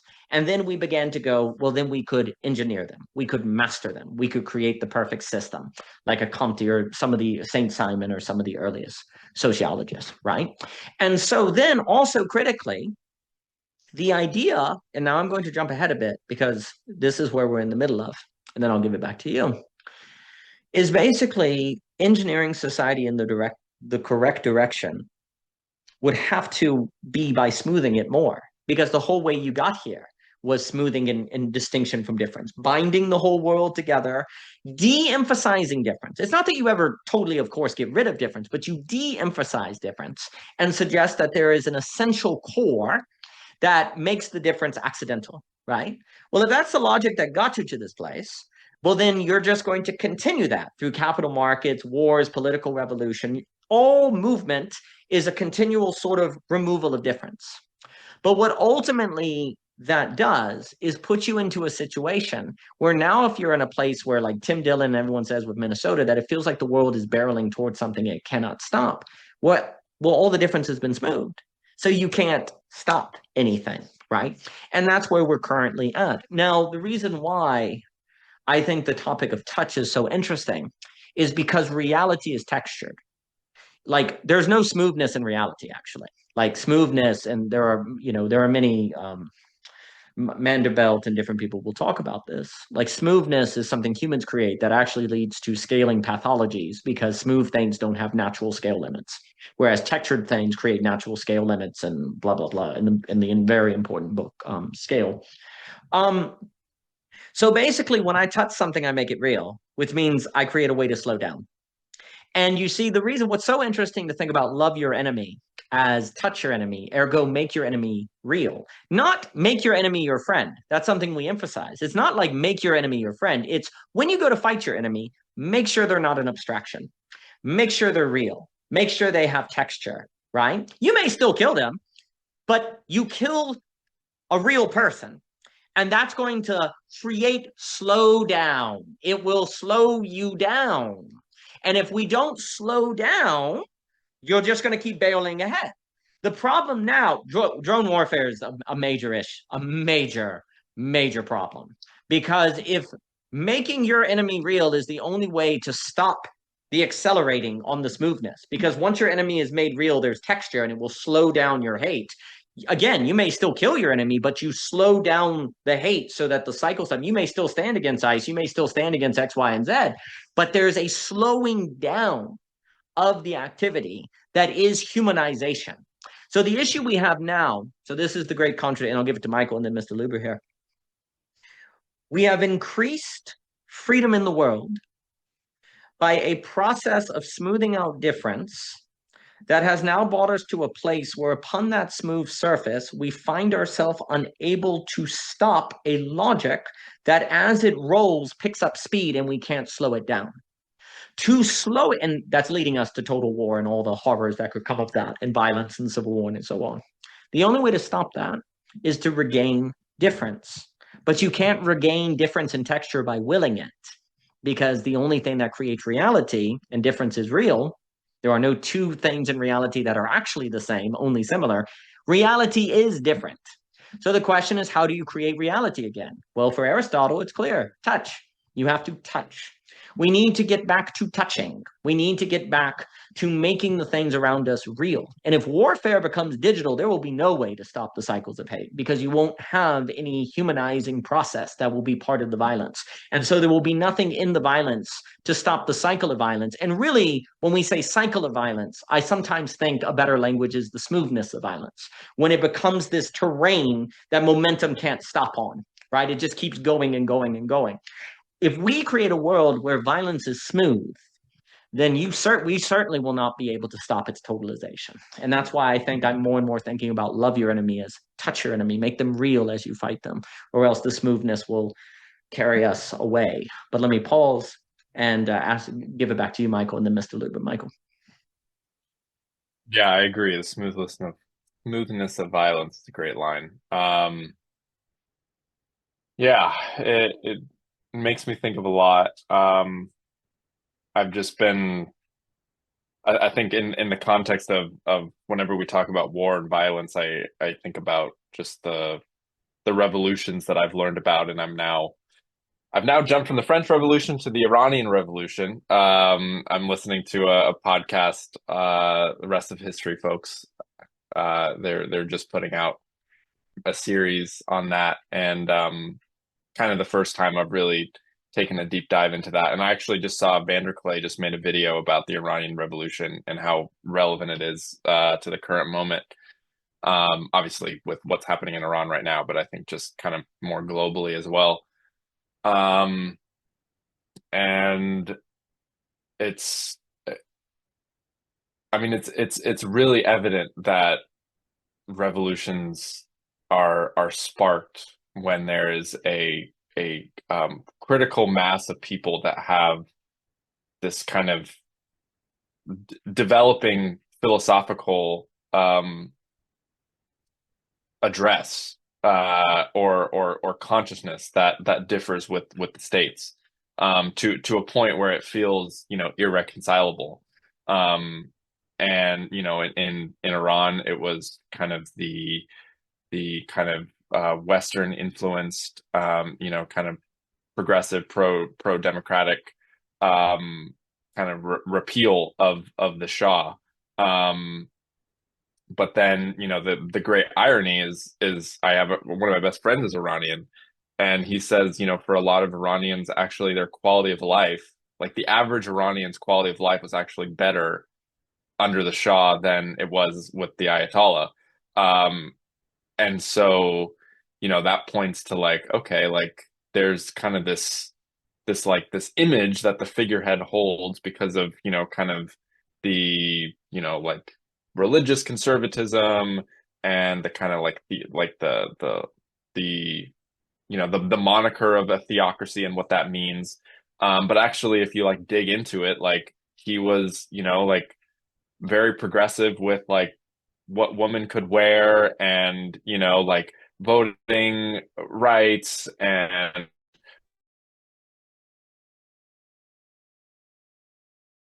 things. And then, the Ayatollah in like the greatest irony is like, but like if you kind of dig into it, like he has this like very apocalyptic and like dystopian, kind of belief and kind of like this uh kind of fervor to to arm Iran and to like to fight a holy war for Iran and against the West and all these things, and like the West really has no idea that this is that this is going on, and this is kind of what the regime change is going to look like. But I think a lot about like, okay, like how did the French and American revolutions like go like so differently in the aftermath? For all of America's faults, like an uninterrupted democracy, right? And France, you have the Reign of Terror, and then you have Napoleon, and then all this stuff, and um, I don't know, I don't have a good answer to it, but I feel like some some of it lies in this kind of um like conversation around touch and also like who are kind of the exemplars that are kind of propped up and held up, right? Um because that inspires action, and that inspires kind of structures to come in its place. Who are you glorifying? Are you glorifying the kind of violent martyr mob? Are you glorifying kind of the kind of measured, composed diplomat? um that I think really um communicates, and that's not necessarily like beholden to value systems either. Like that's more of like a characterological kind of like disposition, right? um and right now in America, it's like who who who has the like gravity of the moment. Like it's the Trumps of the world. It's the kind of countercultural, cutting against the grain, but also extremely irreverent. Like anti-institutionalism is like the new cool. And I think there are so few examples of people who are um cutting against the grain, that it really doesn't matter how like immoral you are. But if you're willing to challenge the system, it's like that's the new, those are the new gods. Those are the new generals, right? That people are like willing to fight for. And so, it's like we're kind of in an age of we're kind of a bunch of chickens running with their heads cut off, like looking for, what to follow or who to follow, right? And in the absence of following, well, beauty, truth, goodness, right? Like following an orientation, in that way, people kind of latch on to, however disingenuous it is, people who they feel speak to them and who are, you know, um, seeing the invisible. Um, and so, like when you put it in those terms, like the character of Trump doesn't sound like too terribly different than like what we're, what the Nets project, for example, or like this little corners project, and why people gravitate towards the TLC. These are often, it's dominated by men, and like men of faith. It's like those are kind of the forgotten. I mean, I think you can make an argument that pretty much everyone feels forgotten in today's world, but like that's a demographic of people that have kind of been left behind by like the postmodern whatever milieu. And yeah, I anyway, this is like all fresh thoughts that I'm rambling and probably doing a very incoherent job of stitching together, but yeah, I guess just kind of my wonderings, my question, my kind of just um questions that I kind of always just have around this stuff is like we all get it. Um and what then to do when you look up and so much of the world seems to not get it and seems to be, like you said, barreling towards something that we can't control. It's like, what's the job of the person who can see that? Is it to kind of just observe the sinking ship? Is it to uh, jump off and find a life raft and, be marooned on an island somewhere? Is it to stick your body in front of the barreling thing and try and stop it? Uh, you know, I wonder about these things. And I never really never really come to a good answer other than just continuing to live in the best way that I know that I can, and hope that makes, a little bit of a dent where it can. But yeah, this has been really helpful. A lot's been kind of on my mind around a lot of different things. So thank you for humoring me. Oh, thank you. And you weren't rambling at all. I'll give it to Luber here. And if anyone has final things, I think one, we need to shine. Two, we need to touch people to make them real, to make difference real so they can slow down. Three, you need to work toward creating that middle, which people require in order to be able to slow down and not be carried along. And four, to model not being carried along on that smooth texture by actually creating difference. That shows it is possible. And I think that can go a long way. Otherwise, we are just kind of pulled along like that Cleo angel of history over Aurelio. And it's important not to be. There's a few things. So also, before I forget, I think when everything is smooth, like the whole idea of the bourgeoisie social relations or the philosophical consciousness is to make difference inconsequential. Well, if difference is inconsequential, it's hard to have salience, because it's how do you tell what's more important than not? If at the end of the day we're all just human beings and difference is not deep, then what do I value? If it's all just choice, What do I value? So you get in that smooth philosophical consciousness, it becomes very difficult for people to tell what's up from down, left from right.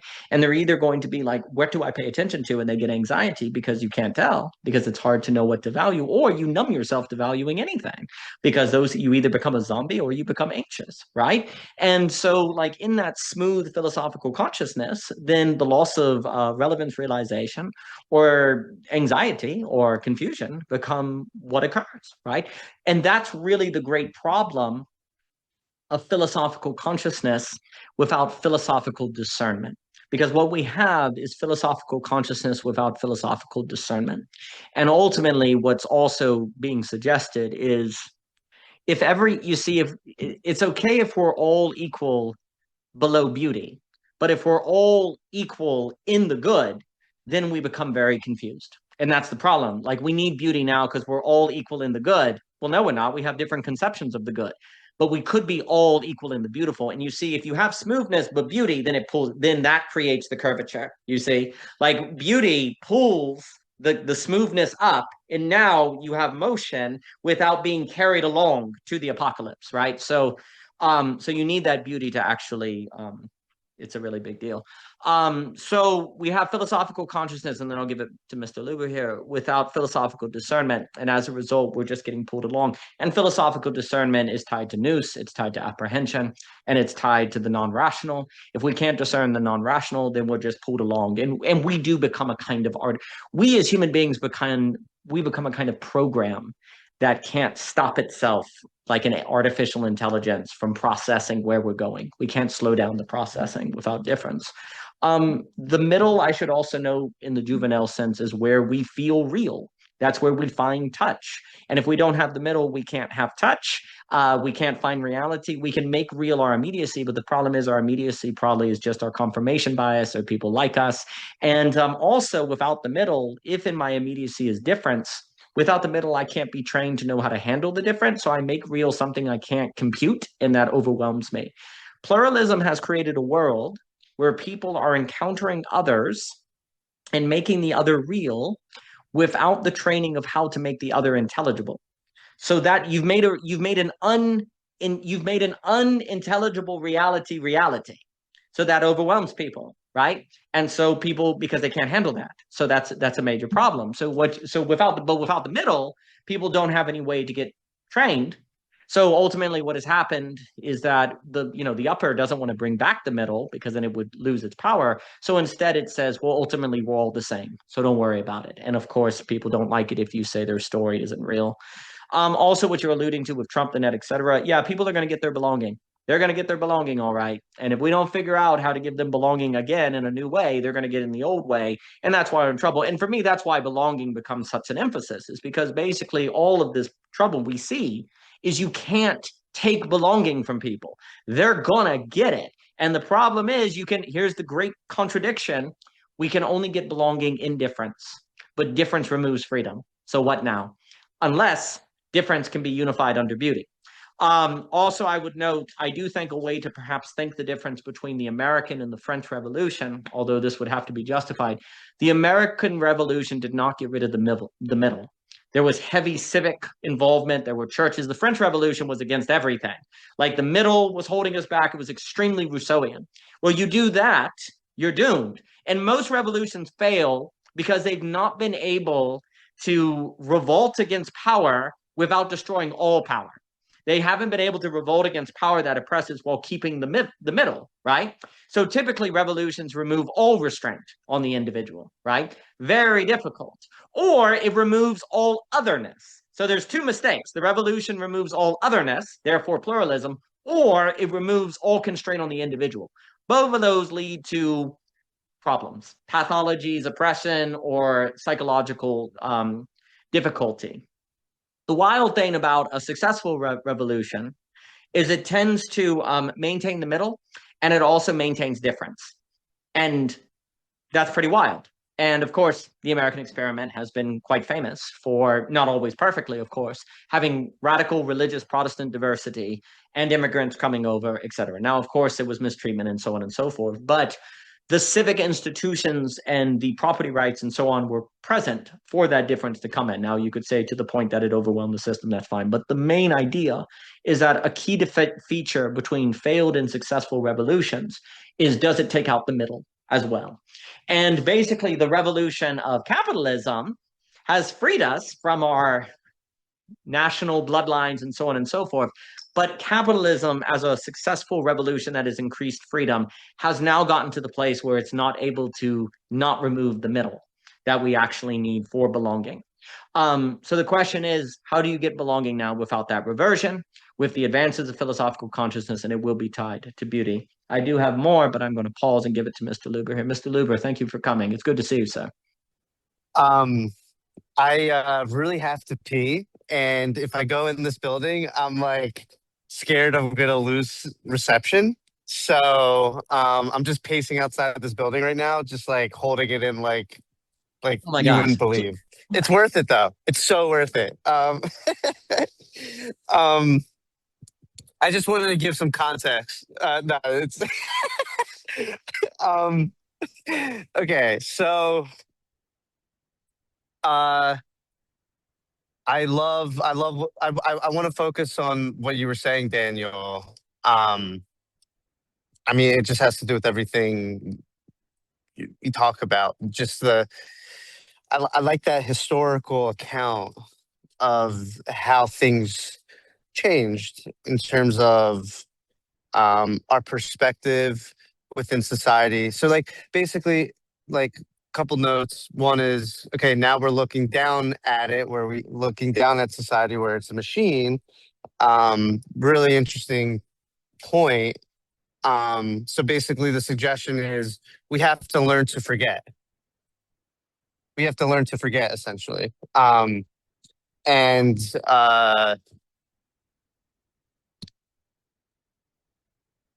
forgetting as it relates to texture and smoothness is very interesting. And then I'm also thinking about the relationship between negative lack, positive lack, as it relates to that other relation that I just pointed to. Then I'm also thinking like how that relates to the beautiful and to the sublime. Because I mean that to me, those are all like the main connections. So like the first thing is we are reacting to sublimity, and that's why we won't forget. That's like one big claim. So like I think like what you were just saying about basically philosophical consciousness versus philosophical discernment. It's like we philosophically understand that we are basically operating under the sublime, like which does similar movements to operating under the beautiful. But the main difference is both produce lack, but the sublime produces an emphasis on the negative aspect of lack, and the beautiful emphasizes the positive aspects of lack. What I would say is that the positive aspects of lack have the negative aspects of lack subsumed within it, while the negative aspects of lack do not have the positive aspects of lack subsumed in it. I think psychoanalysis gets you to the place of philosophical consciousness where it tinkers on discernment. It gets you to the place where you'll have to make a choice, a discernment. But then when you get into the metaphysics, so to speak, of choice, because it's not just like, oh, choose, okay, boom. It's not like simple like that. Like, then you're dealing with positive lack, and you're essentially storytelling, and you're essentially being inspired by the beautiful, that means. And like now, like I love psychoanalysis, but again, like it does not actually give you a real account of philosophical discernment. Like that would be my like critique on that. And it gets you to a place of like analyzing and observing and getting you to a place of realizing discernment is necessary. So I want to tie basically this to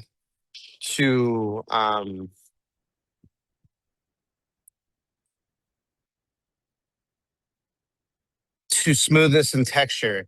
When the sublime means that we can't, you run away from facing the real. Beautiful essentially means you don't run away from facing the real, which from a psychoanalytic standpoint is like the most terrifying thing ever. And that isn't something, it's so hard to actually get someone to want to do that just by, in a crude sense, pleasure. Like there is no pleasure in it in terms of having to face it, but the pleasure comes from, the real pleasure comes from after the fact, like after facing it. So I want to kind of just make an analogy where it's like, because we operate under the sublime, we run from the real, which creates the philosophical consciousness of developing smoothness. And if we operate with the beautiful, what's really interesting is we're in a position where we kind of want to run away, but we don't, which creates texture, but not just texture, not, and this is where like I'm curious like what you would say, what Jockin would say, like Javier, like I'm like thinking in this particular way of looking at it, texture actually has smoothness within it in the sense of things have texture insofar as you know how they ought to not be smooth. Like you have the conception of what the smoothness could be like, but instead you place texture, which to me is quintessential storytelling. Like it's literally like what I was saying the other week, where it's like, yeah, like you don't want to tarry with your story. You could make something make sense really easily and just have like a bunch of sequences, but you won't feel it. Like in order to get it to like that feeling, it's torture. It's like not fun. Like it's fun in that you're pursuing the story, but the actual act is not fun. It sucks. Like, and what's interesting there is like when you're with a community or a group that is aware of this and you actually like sit with it, like arguments come up, but not normal arguments. Like everyone, it's like an argument in terms of the correct fitting of emotion, which takes like a lot of back and forth. It takes a lot of back and forth, which to translate into reality is when there's a crisis or an event that emerges, you don't just like all hands on deck just act, because if you do that, you actually might prevent the real like unconscious problem from being faced. It actually makes it harder to face it. So like an example is like, oh, well, if there's more texture in war, then we'll really have an understanding of ethics, to Dimitri's point earlier, of like that country's ethics. But also it is the very means in which it slows down the war. Like, because you actually feel the death, there's the feeling component that you have to tarry with, and it's horrible. And like we got to the point where it's happened so many times where it's like, okay, we know what's going on. Now that we have technology, why don't we just use that instead? And that way we can avoid that. And by avoiding that, we're actually creating the possibility of not being human, because the whole point of being human is that we're inhumane. Like that is the very point, and we just got to own it. Like not run from it, own it, which to me means like to still have war with that in mind, and watch how that war, the second it starts, it ends, basically. Like if you actually own it, the second it starts, it'll end. But nobody really wants to own it, so it just continues in this smooth fashion because we remove the actual human subject from the touch, from the texture, from the actual feeling of being in the situation. And I say being in the situation because there's so much there's so much to say here. Everything is so ass backwards and fucked, and like I'm like thinking about Heidegger, like Heidegger's just so focused on like what it means to basically have texture. Like that's essentially what Dasein's whole project is. Like being in time is just how does texture endure time? How does texture relate to time? Like is another way that you could like put it. Um, so and how texture endures time is essentially positive lag. That is essentially positive lag because you have to again have the understanding of what it would be like smooth in order to actually place the texture. You have to understand the information without emotion, essentially, from a story standpoint. You understand the information without emotion, you just put the information in because you run away from figuring out how to feel it. Because figuring that out sucks. It hurts my head every time. It's like never just like a given in that specific like sense. So like now I kind of want to just like tie in theme real quick because like this is where it's like actually so important. Like understanding theme is philosophical discernment, not philosophical consciousness, because and that's like a totally different discourse. Like in my opinion, if you want to talk about philosophical consciousness as it relates to theme, you don't talk about theme, you talk about the metaxis, you talk about the between. That's when you want to talk about theme on the philosophical level per se, but when we have not on the philosophical levels, forgive me, the philosophical conscious level. When we talk about theme, we're literally talking about the metaphysics of philosophical discernment, which is like a totally different kind of discourse and conversation. And I don't know what that is still. Like so like to Michael, like when Michael you were saying like we know, we don't. Like everyone on here really doesn't know. Like we're talking about it at the philosophical conscious level. In my opinion, like we take strides. Like we kind of dip our feet in the philosophical discernment. Like we just dip our feet. Like Daniel's belonging project to me is but to actually get to the discernment, really get to the discernment. And like, that is not easy. And that's why it's going to take a ton of books. And like, because like, it's just not a given. And I think when you want to get to the metaphysics of, if you will, of the philosophical discernment, that is the thematic dimension. Then you have to talk about what the theme is, and you have to think about what is a theme then, because I don't think that's clear. Like, I don't know if it's like like the command structure for a story is.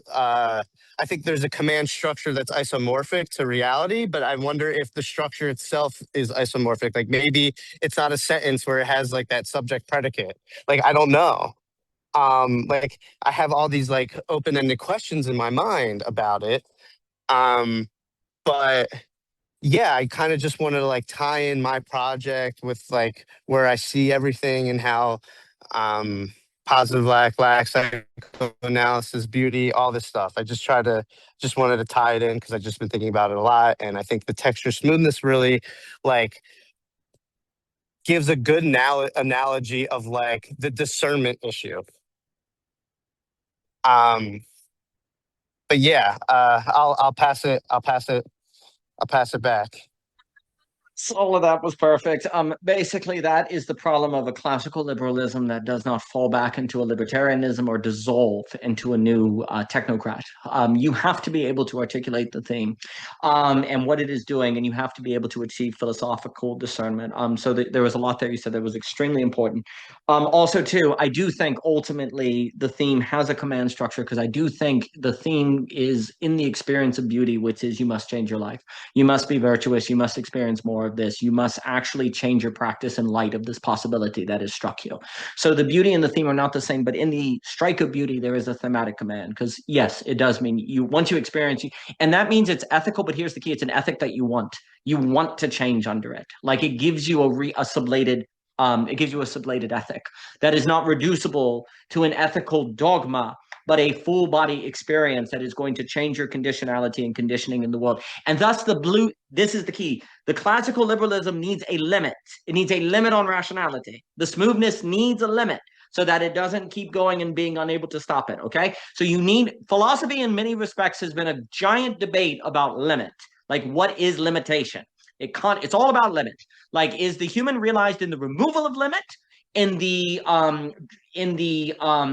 defining by limit, or some sort of moving limit, if you could say, right? And it's been a giant debate. The classical liberal is like the human being is found in limit. We require limit. But the problem is limit has always made stagnant, oppressed, because a limit oppresses, right? So you need a moving limit. That's what Hegel affords, and that's what beauty affords. Beauty limits you and invites you at the same time. Love limits you and invites you at the same time. In the middle, that makes possible the classical liberalism that is actually our address, affords the possibility of a limitation that invites, that you can make real by touch and actually experience. So there's a few more things. So philosophical consciousness, like the key is you have the texture on this side of philosophical consciousness, which was a real slavery, as Catrone and all of these people that Hume is talking about. But then there's a philosophical texture on the other side of philosophical consciousness, and that's what I think you're talking about, and that's a sublated. And isn't it funny that the word texture has the word text in it? So there's a certain sublation of text into story on the other side of philosophical consciousness, because now you know the difference between consciousness and texture, smoothness and texture. So now it can be more meaningful. You now have agility. You have the ability to move between smoothness and difference, right? Because if you cannot do that, then you're not going to find a way to unify difference. But then if you remove difference to bring together and you can't bring it back, it's totalitarian. So you need a philosophical discernment between moving between smoothness and difference, and that is found in story, and the way you do that is according to the theme. So you have to be able to discern the theme, and the theme is in light of the strike of beauty, of which then orients your actions in that philosophical discernment whenever you're dealing with difference. And if everyone has had that experience of beauty, they also agree to the movement of the harmony of which that affords. So this is why it is so important to not think that our current state is not a real philosophical freedom. That's the problem. That's where that's the mistake of a lot of, I want to say, the conservatives right now, is to say, and that's the philosophical conscious, and I'll give it to Michael. Philosophical consciousness is a real freedom. You don't want to get rid of it. It's a real freedom, but it generates a contradiction where this real freedom creates the conditions of its undermining that you need to not remove, but sublate. Liberalism that could sublate it is the classical liberal, but there has been no metaphysics of limit, lack, and beauty to keep the epistemological critique against the upper from spilling into the lower individualism, because that would require a metaphysics like, well, we're working on lack, et cetera, so forth. I'll give it to Michael here. Also, I think, it's a very interesting question, what you're pointing out with psychoanalysis that can get you up to the philosophical. It can get you to the philosophical discernment, but not across the line. One of the reasons I think it can't is because you kind of want psychoanalysis, and I agree with it, there's a gesture that psychoanalysis should say you ought to face the real, right? Like, it's kind of like, why doesn't it say you ought to face the real? Well, one of the reasons it may not say that is because there's actually no guarantee that facing the real will be a good thing. And if it said you ought to do it, then that would be a guarantee. So all it can kind of do is bring you up to it, and then you decide. And isn't a good story necessarily contingent? Like, it has to be contingent, right? Now, the problem is, I would argue to your credit, Mr. Luber, is that psychoanalysis without the work you're doing on theme can't pass over into its own otherness. Like, that's the funny move, right? Like, Zizek's all about the Hegel passing over to otherness. There's a way in which psychoanalysis needs to pass over into otherness. Not because it's wrong to lead you up to the real. It leads you up to the real and then passes over to otherness, into theme, beauty, et cetera, so forth. But that's also where we've been in trouble to not have a proper understanding of lack that links Lacan and Aristotle, right? That's why lack has always been like the big kind of linchpin, because that's where you can pass over into the otherness that is needed to actually say you ought to face the real, even if it kills you. Okay? Because that's the only way to get the sublation, right? Like, but then you have to redefine freedom, because would not freedom be freedom from the real? Like, if freedom is freedom, what else would freedom be but freedom from the real? No, actually, freedom from the real is freedom from story. And that is freedom from, and that is fading you to a smoothness that you cannot stop. And so it's the choice between machine and story. So you have to choose the real. That absolute choice, as I like to talk about, before the real, the absolute choice is tied to the question of facing the real or not. The Gödel point where you use your map for indestructibility or to dwell in the lack to encounter that of which you're not going to expect, but you need to be prepared for. That is the choice for story or for machine. And without a conception of beauty, then you are, I hope your liver did not, your kidney did not blow up. That would be sad. Like, without a conception of beauty, why would you make the choice for the story instead of the machine? Why would you make that choice? It's not even part of your horizon. Well, because what Michael was saying, because people online are talking about it. So it's important to model it and plant those seeds. I will stop and give it to Michael here. Michael. Well, it makes me think about and thank you, Andrew, for humbling me. We don't actually know. You are absolutely right. That's why we gather here on this fine day, to express our not knowing and to hopefully get a little bit closer to that. Well, it makes me think about how inefficient that recognition is, right? Like, if you constantly are in the business of recognizing all that you don't know and stewarding, yes, and the humility, well, what does that create? That creates like a building up and then kind of a toppling down and a building up again and then kind of a reconfiguring and expansion and then contraction and a system that's kind of always carrying with things and in some sort of state of like inner conflict. And then you have people from the outside saying, oh, well, if you just like picked one lane, if you just picked one metaphysics, like that would solve a lot of your problems, like, and there's kind of in the kind of like, I mean, I'm a therapist in training, in the kind of like psychotherapeutic world that we live in, like if you're wrestling with things, it's kind of a sign of like there's kind of like some lack of equilibrium or lack of homeostasis in your system. There's anxiety, which there's a version of that that's true. There's a version of the person who's kind of paralyzed by the birdie and donkey, and that's certainly been me in the past. But then there's a different version of that conflict, which is like there is the recognition of the paradoxical nature of reality and the kind of holding of like opposites and trying to find a union between those, right? Like, and encountering the Gödel point and all of that stuff. But that's inherently like not growth oriented in the kind of capitalistic sense of like number go up, right? Because you are you're not just like building something and just kind of taking it off a cliff. You are like constantly reassessing, and by engaging in the philosophical mode, you are going to alienate yourself from a lot of people. So it's not going to be this like grand, like project of like just like insane scale, right?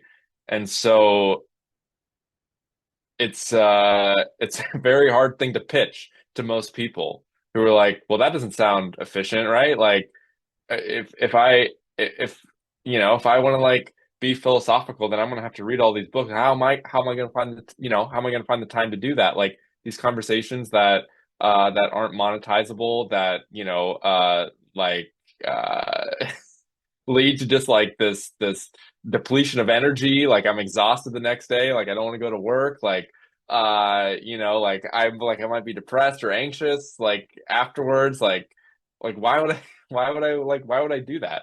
Um and so yeah, it just I kind of hadn't really we have a summer camp.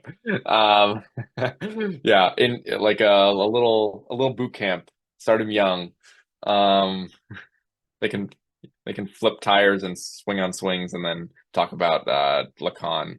Um but yeah, like I guess what I meant by the like the we know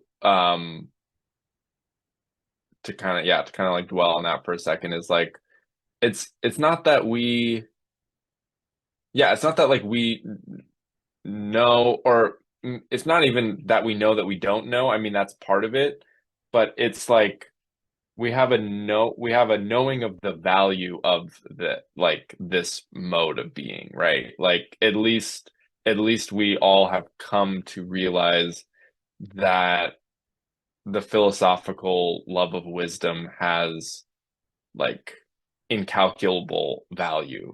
And where I was like sitting in the kind of aporia earlier was like um there's always the question of like, okay, well, like how does that spread? How does that scale? Whatever. And then I think very quickly I can get into thinking like I very quickly I can kind of just forget to just continue to model that and continue to live without thinking. Because like once you're kind of in the business of like, how do I get this to people? You inevitably flatten, you smooth it out, you make it into like some your talk on is marketing bad. I'm very interested to listen to that because that's the like you get into the marketing mode, right? And you make philosophy like McDonald's, like which ultimately does a disservice to philosophy, right? And so it seems like there's a part of I think that is also anxiety inducing for the philosophical person because you need to rest in the fact that the effects of your being are kind of invisible to you and they act on a time scale that will uh I mean hopefully if you do it well like live after you're gone but like may not even be able to be seen until you're gone, right? Or they land in someone else's system like not through a conversation you directly had but like an encounter that they have 10 years later that makes them realize oh like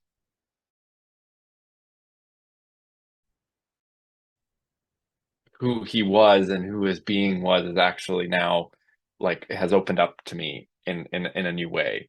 Um it isn't something that you could directly manufacture or like influence through kind of like a direct like lever. Um and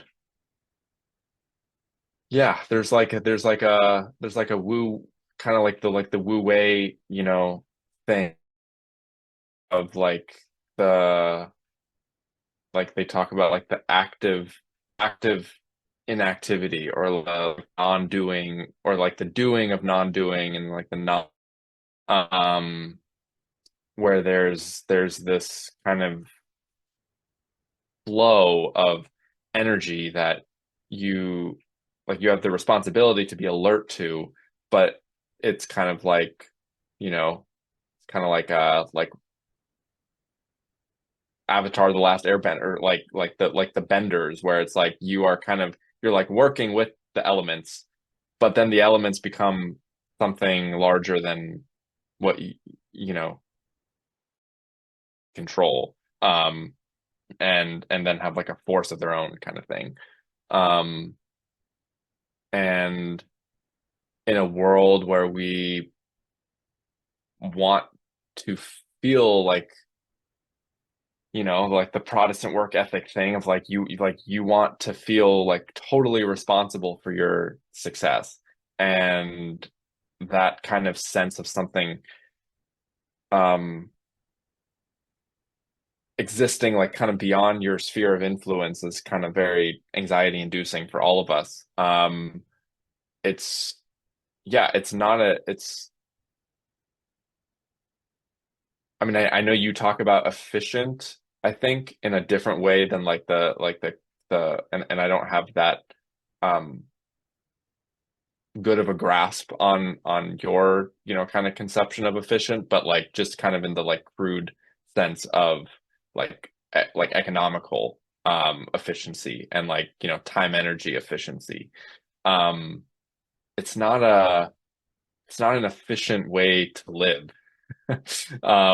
Like, like I'm gonna get off this call, and like all the like things on my to-do list, like um I'm gonna have less energy for them because of this thing that I did, and I might not get to all of them because of this. And taxes need to be filed and all those things. And so it's like okay, like what then is the value? What then is um the you know the game B efficiency, say, of these spaces? And it's, for me, it's the cultivation of qualia, right? I was listening to Christian talk about that last week, like the qualia of being that is resilient and persists throughout societal fragmentation.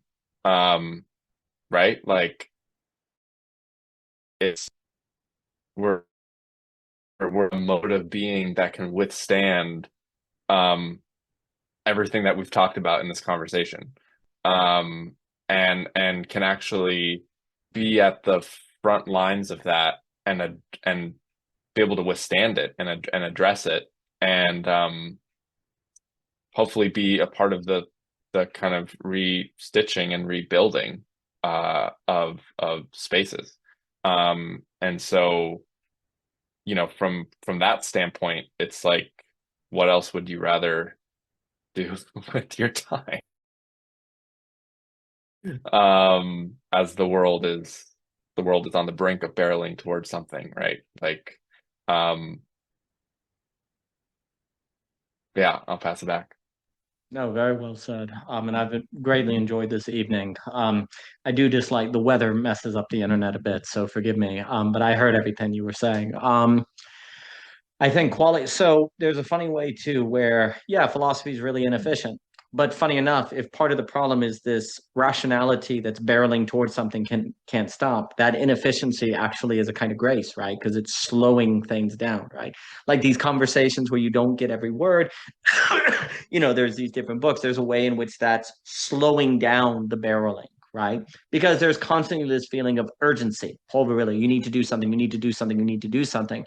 And actually, the tyranny of speed is something that rationality naturally generates. When you have philosophical consciousness without philosophical discernment, creates a kind of tyranny of speed.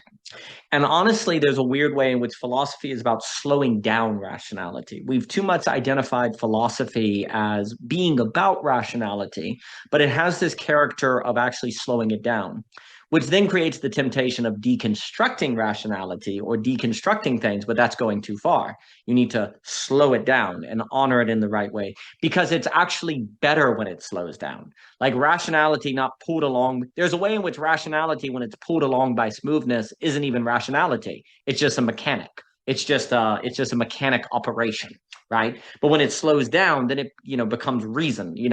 Some philosophers make distinctions between rationality and reason is kind of this slow down rationality, or what I would call non-rationality with the non in parentheses. That's the sublation of them together.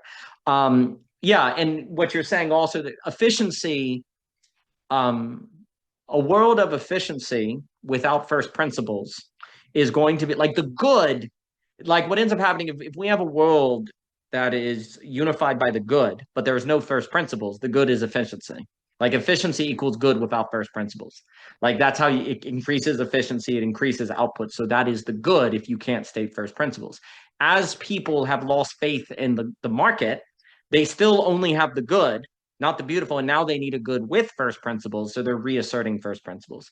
But they can't even discuss first principles, so they can't slow down where the first principles lead them because they don't have philosophy, and you end up with chaos and the trouble that we see. But the name of the game, as Mr. Luba was pointing to, and Jockin as well, is that the name of the game, it turns out that the first principles of goodness were always in beauty, actually. Like that, like the first principles of goodness are actually from top down causation from beauty, right? And so now we actually need to regain beauty, but the only way to get beauty is to quote unquote slow down. And like you say, what else? It's weird to think that what else would you want to do with your time other than waste it, right? What else would you want to do with your time other than do that which isn't going to be efficient, right? And that's the funny contradiction. And here's the key also, when we've been like, so we've been mentioning this middle. The classical liberal needs a middle, quote unquote, and the middle, which you could define our institutions, the middle is defined by basically spaces where it becomes plausible that doing stuff that wastes your time is the fullness of time. Doing stuff that seems inefficiency is actually the only way to actually create value. Doing these little rituals at church that make no sense and they're completely meaningless, and they seem meaningless, and these Bible verses, and why are we doing these Bible studies? Well, these wastes of time actually are the only way to get the fullness of time. And the middle makes that plausible. So why do we bother with democracy? At the end of the day, the corporations do whatever they want to do, blah, blah. Why do we gather to have civic debates? Because the waste of time is the only way to have the fullness of time. If you're not able to waste time, then you're a slave of time. Like time, you don't live in time. Time lives through you. And so you need to be able to waste time to actually, not be controlled by time. And if time controls you, it's going to exhaust you into nothing. And philosophy, being tied to leisure in that classic sense, as Dr. Niebuhr talks about Piper, is basically slowing down rationality to make rationality something worth having. And at this point, philosophical consciousness has brought us to an opportunity in its very failure, as Hegel would emphasize. In its very failure, we now have the opportunity to sublate it into that story that Mr. Luba was pointing to, which is beauty, which is for us to finally have a means of having our life commanded by an authority that's not reducible to our preference, and yet nevertheless is something we meaningfully participate in. And belief in that very possibility is what I think these spaces are pointing to, that if they were not there, there would be no such pointing. And then we wouldn't even, as a people, know what we were missing out on. And when you don't know what you don't know, you can't change. And then on the smoothness, you will slide and only speed up. I've enjoyed speaking with you today, gentlemen. Thank you, Michael and Clayton. I've really enjoyed it. Best to you now.